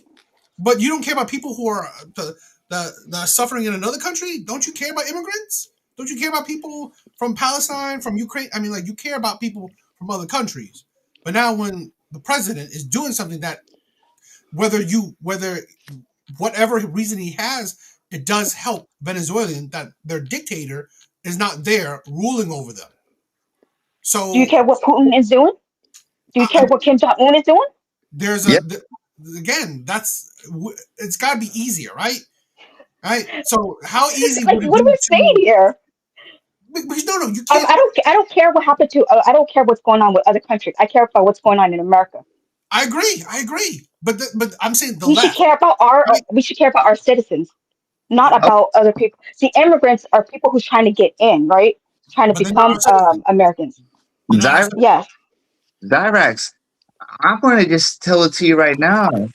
You're more on board with Nick Fuentes than Nick Fuentes is, because what you're saying is no American interventionism. So we should pull all of our dollars out of Ukraine. Is that what you're saying? I mean, and the left is a big Palestine fan. So No. no money to Palestine, no Palestinian aid, no aid to any other country. All dollars. Zyrax is America first. Hallelujah. Shoot. Yes. NF Nick Let's Fuentes. go. Yes. I'm for America first. I Zyrax. care about helping, our people first and foremost. So you're That's not to say anti-immigrant. that I don't care about people, that doesn't mean that I don't care about like other people from, people from other countries or whatever. But yeah, I'm for You're America first. anti-immigrant. You're anti-immigrant because that's America first. Put American people first. I got you, Zyrax. I would like to say something about the I'm sorry, go ahead. immigrants.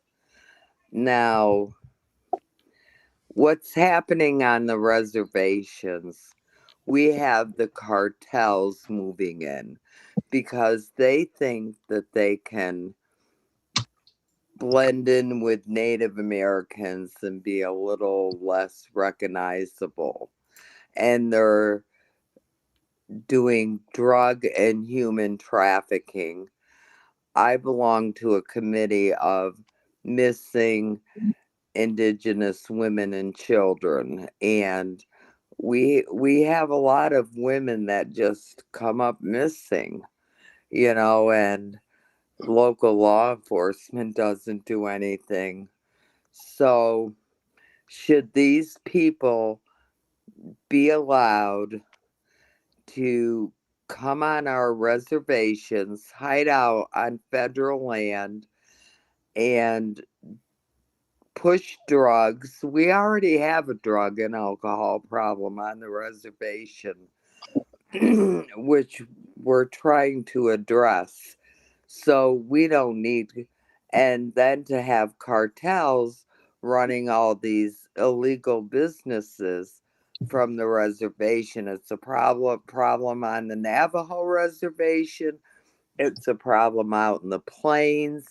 And the thing is, the reservations, some of them are fairly large, and we only have a few tribal police to monitor things, so it becomes difficult.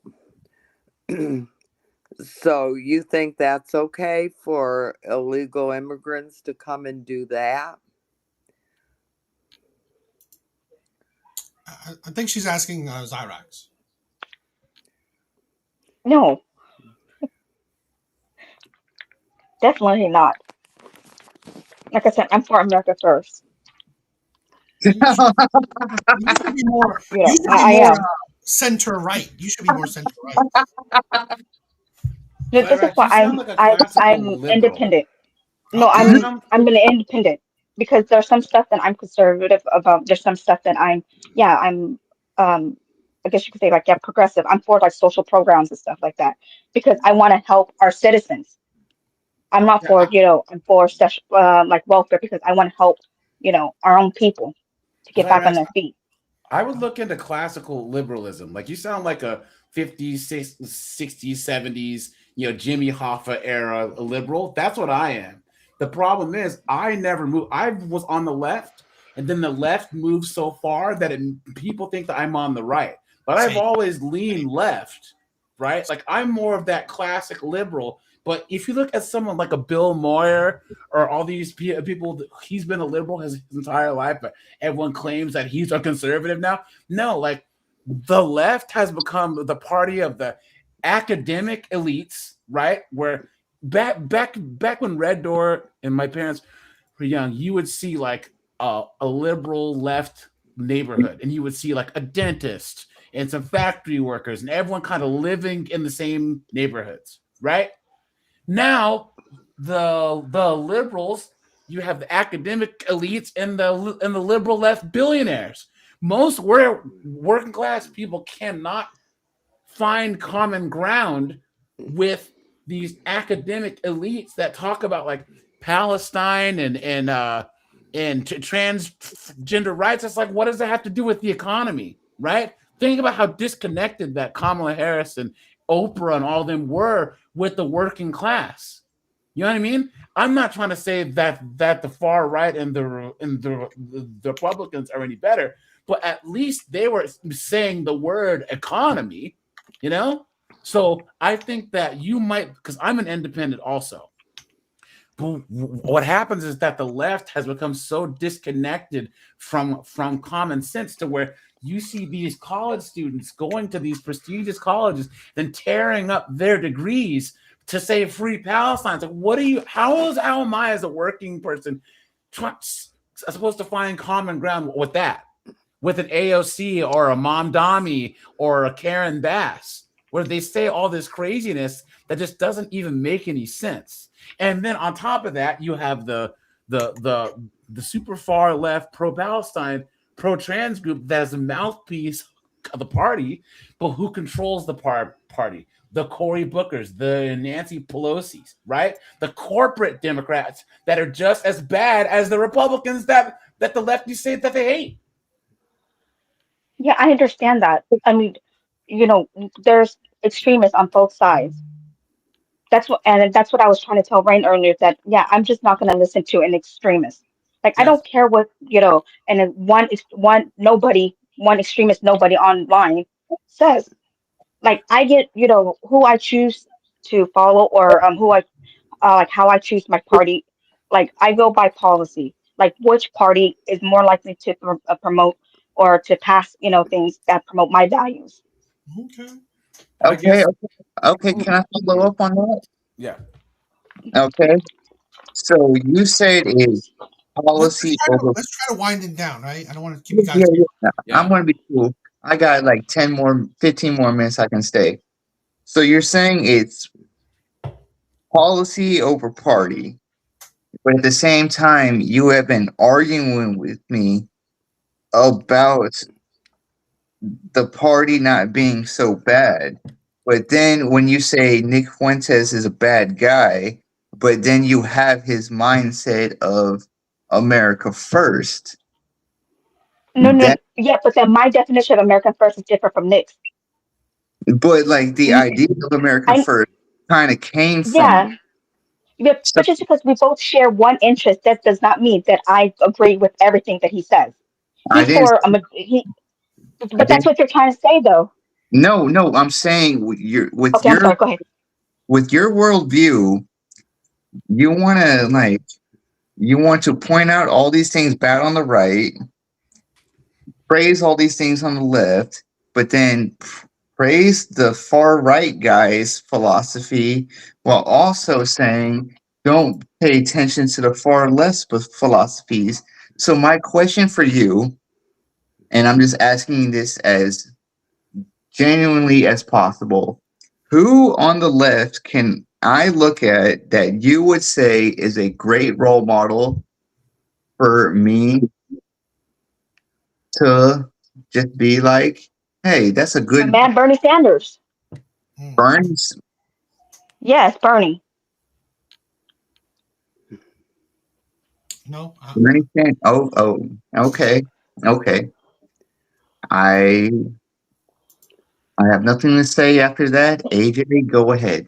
I can tell you though that even with the Democrats, you remember in 2016, Bernie actually got the nomination, but then they told him to step aside, and then Hillary jumped in there and lost. And if you look, that should have made you not be a Democrat right there. Not saying you are, but there was a town hall. You can look this up. Go put Bernie Sanders town hall, Minnesota.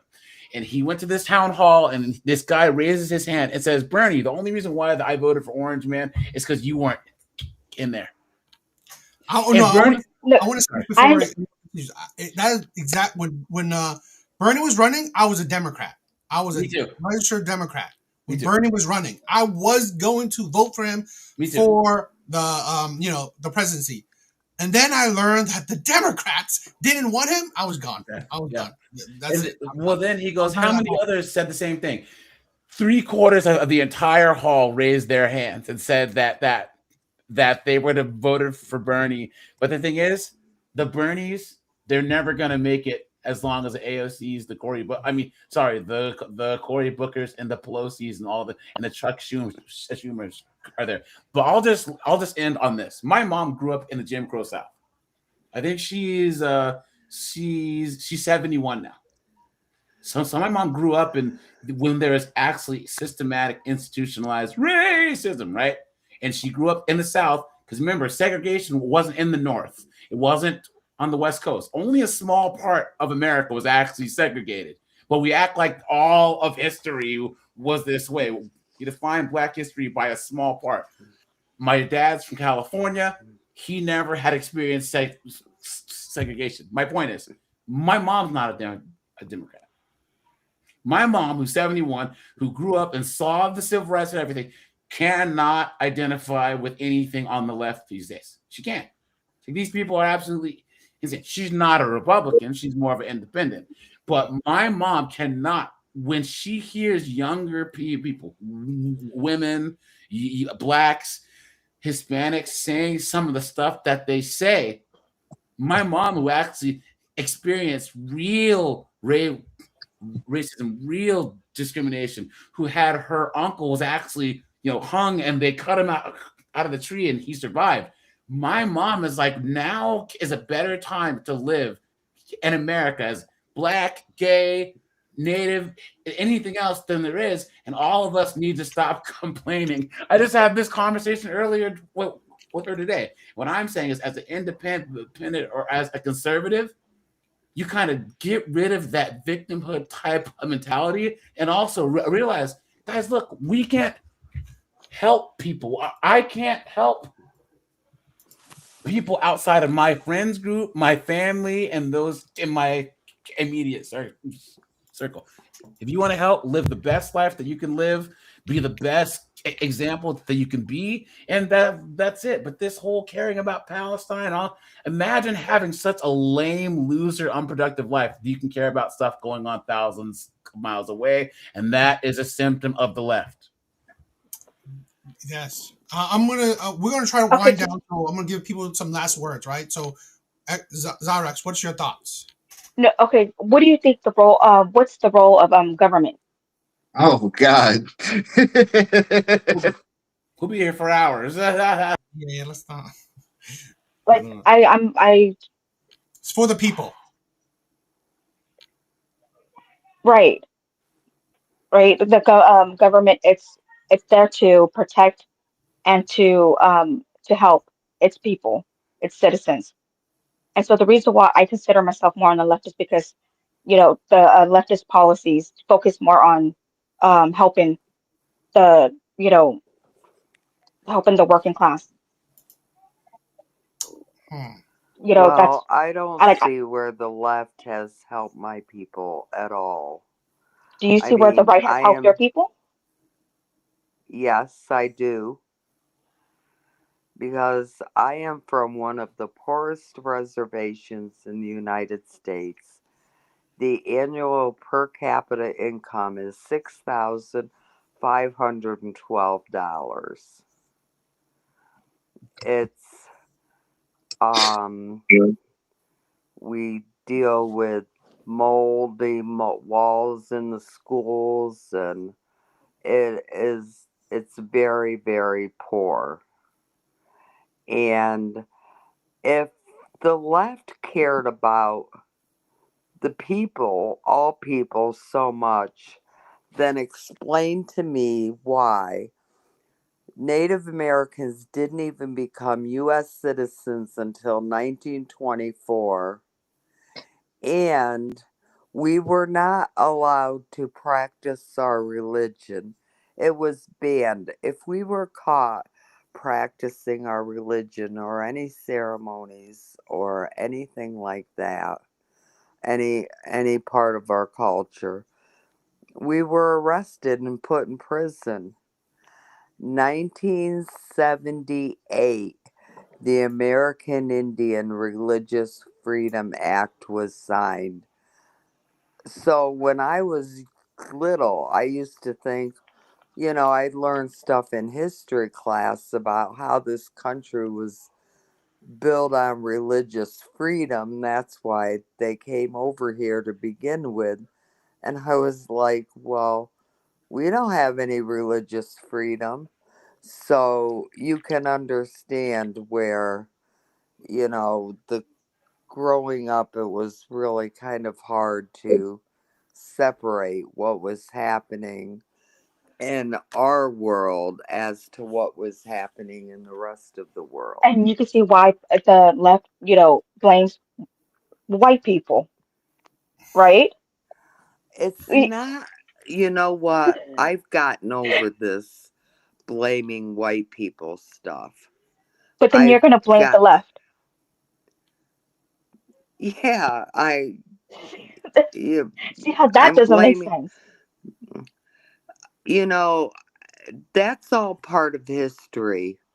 I mean, we have to realize history is very complex and it involves many different cultures in many different areas. And there were a lot of things going on. You know, nothing aggravates me more than going seeing a protest and some lefty is standing there with a sign that says you're on stolen land. What the hell do they care? It wasn't stolen from them. And they won't It's leave like, either. Can I chime in, Yeah, please? that's I want to give a cast that just come in a bit of spotlight. So what's up, Yeah. my brother? Can you hear me okay? I just want to make sure you can hear me Yeah. okay. yeah, Okay. So this is for Red Door Woman. I'm also indigenous.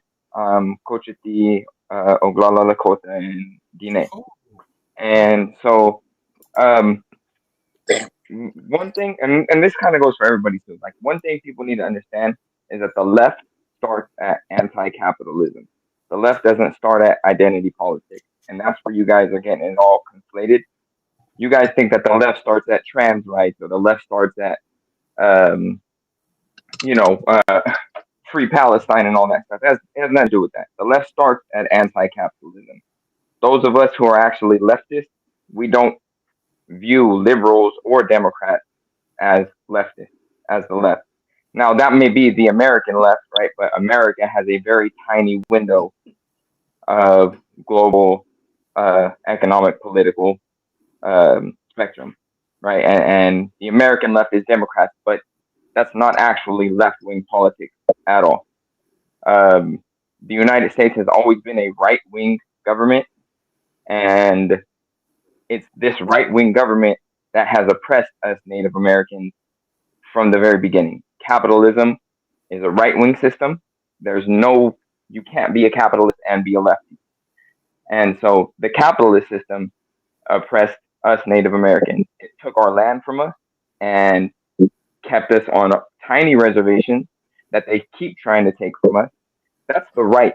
Now, we could we could we could go back and forth on whether or not Democrats are the left. I'm saying from a actual leftist perspective, they're not, right? At best, maybe center, but they're not the actual left because, like I said, the left isn't identity politics, right? Look at the Soviet Union, right?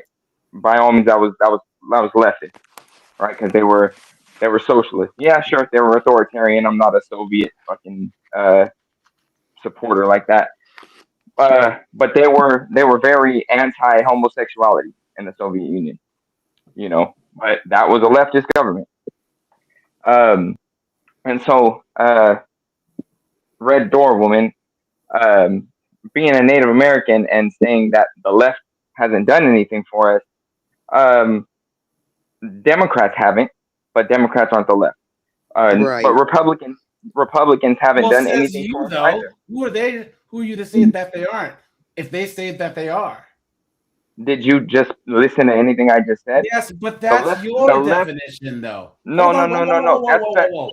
In the context of this conversation, though, we're talking about Democrats and Republicans. Now you're Okay. coming in and saying, well, I'm redefining towards the tail end of this conversation. which is fine. But what I'm saying is, you ask any card-carrying Democrat, and they will tell you that they are left. And now you're going to do that's like the no true Scotsman fallacy, right? They say that they're left. You say that they're not. Who am I to believe? If a person says that they're left, hey, well, who am I? Who or you are me to tell them that they're not? All right, I get your point. I get your point with that. And like I said, all right. So in the tiny window of what American politics are, sure, the Democrats are to the left of that. Right, they're on the left side of that tiny window. People, everybody in America, right? We need to all understand that American politics are right wing, no matter which party you're in. It's right. We our whole political system is shifted to the right. So how we view politics is entirely through a right wing perspective. Okay, okay. Okay, and go ahead, go ahead. I kind of know what you're saying.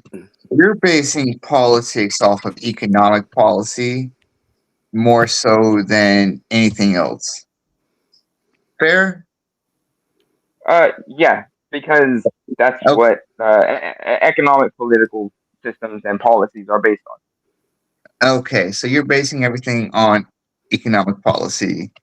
So what you're trying to say is no matter what, the American system, and so I think I kind of got it because I just had a conversation like this not too long ago. You view anything that is not anti-capitalist as right wing. Well, there is a center, of course. There's a center, like Bernie Sanders, who's But like Sanders is still a capitalist.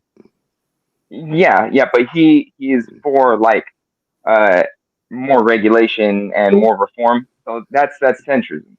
So Bernie's a centrist to your worldview. Yeah, social democrats are historically centrist. Okay. So kind of like what I'm saying is like no matter what property ownership you are against. It Correct? depends on what you mean by property ownership. Like owning a home, that's personal property. There's a difference between owning the means of production and owning a home. There's a big difference there. Okay, Personal but property ownership, I'm not against. Like we should own our own homes, all so of us. you're against small business ownership. Small business, as in, and then there's another. That's another one with a lot of nuance. Is it small business that's like You've been kind of making like these blanket statements. So like even like when I like question you on these like worldviews, you're like adding like there's more nuance, there's more nuance. because there is nuance to everything. Not everything is black and white, and so there is, You especially just with Mhm. came if we're here talking about economic and political systems, you there's just a kind lot of gray area. you just kind of came up here and said like leftists aren't this. That's a blanket statement. You didn't give any nuance for that. That's true. Okay, all right. You're right. You're right.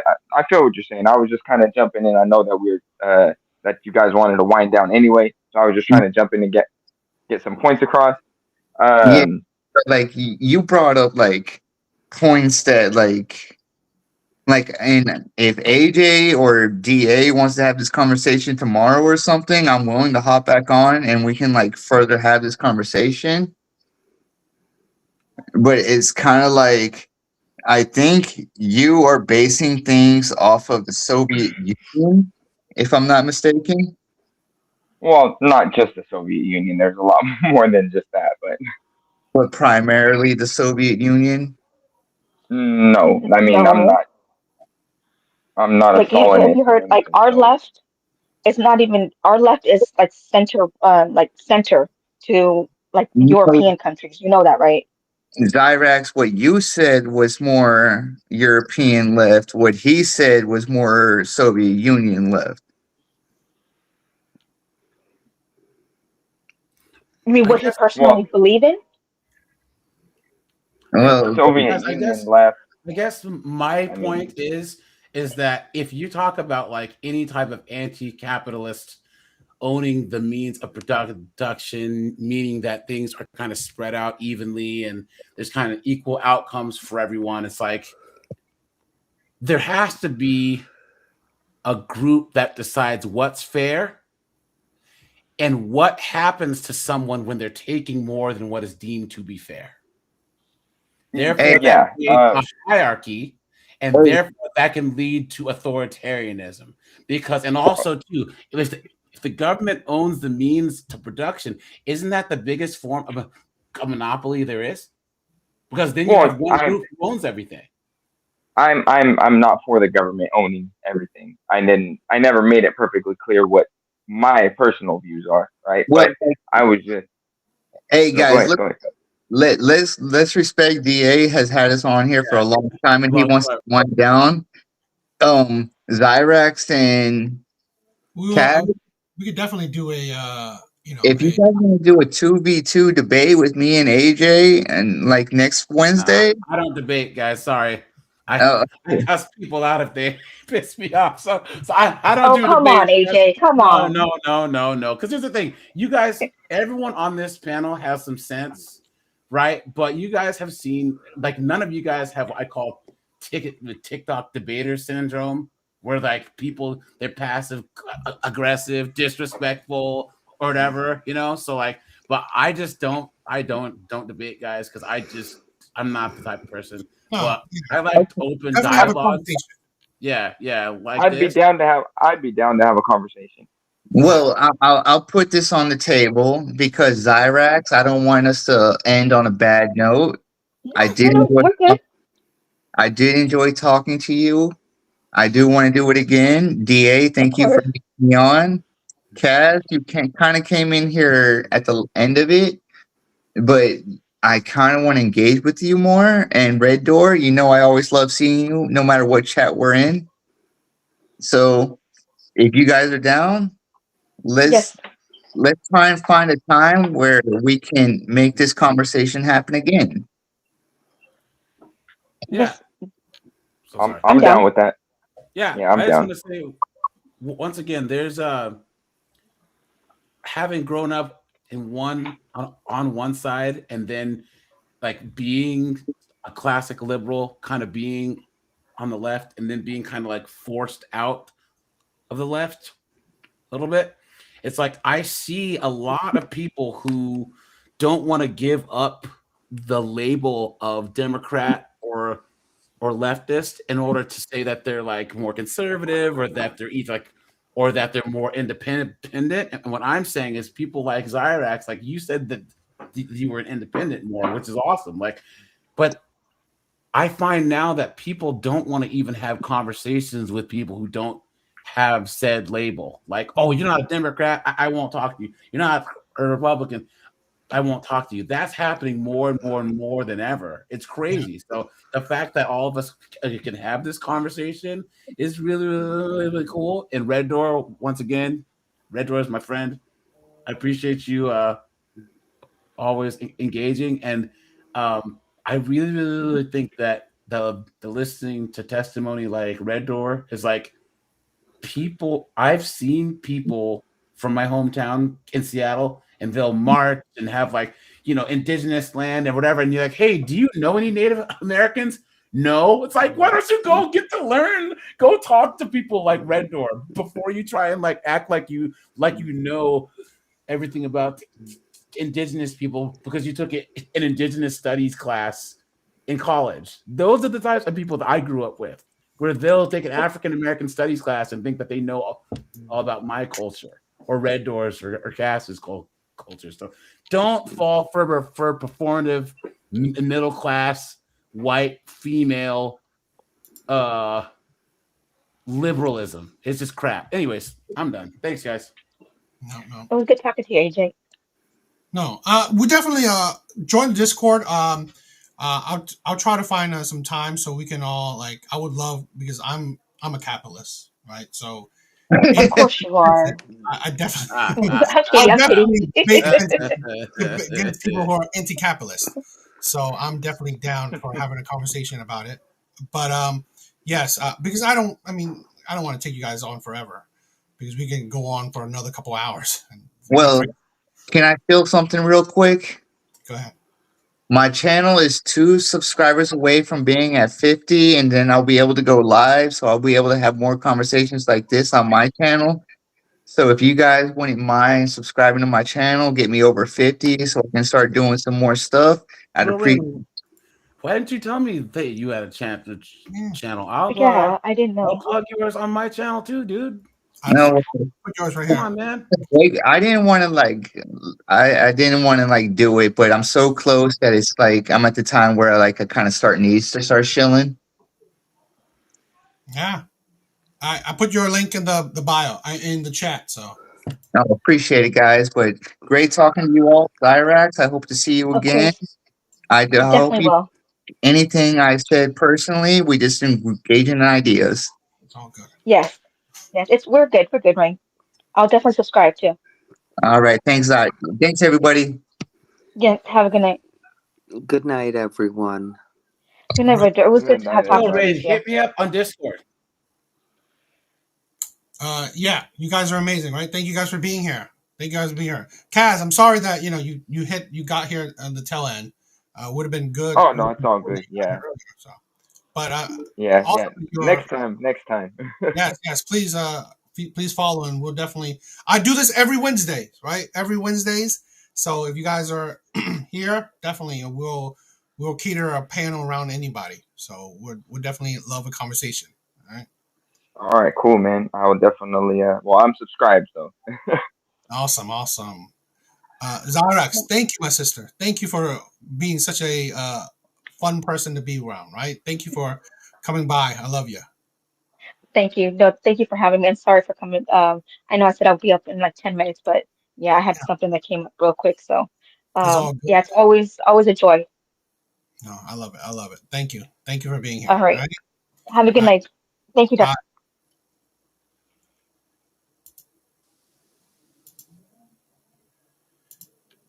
All right, guys. I love you. Right. I love you guys. You guys are amazing. I don't want to come. We're almost 4 hours, so I don't want to. This ain't no whatever podcast kind of thing where we would do like 6 hours of a show. It's too much, right? I don't want to keep you guys on here forever. But you guys are amazing. I love you guys. Yes. I will try to. I don't know when I could do it, but we'll definitely try to. Do more. Set up these kind of debates or conversations, right? It could be debates, conversation. It's whatever, right? Just having a fun, respectful back and forth, right? That's what I want to do. But that's it for tonight. You guys are amazing, right? I love you guys. All right, later, guys.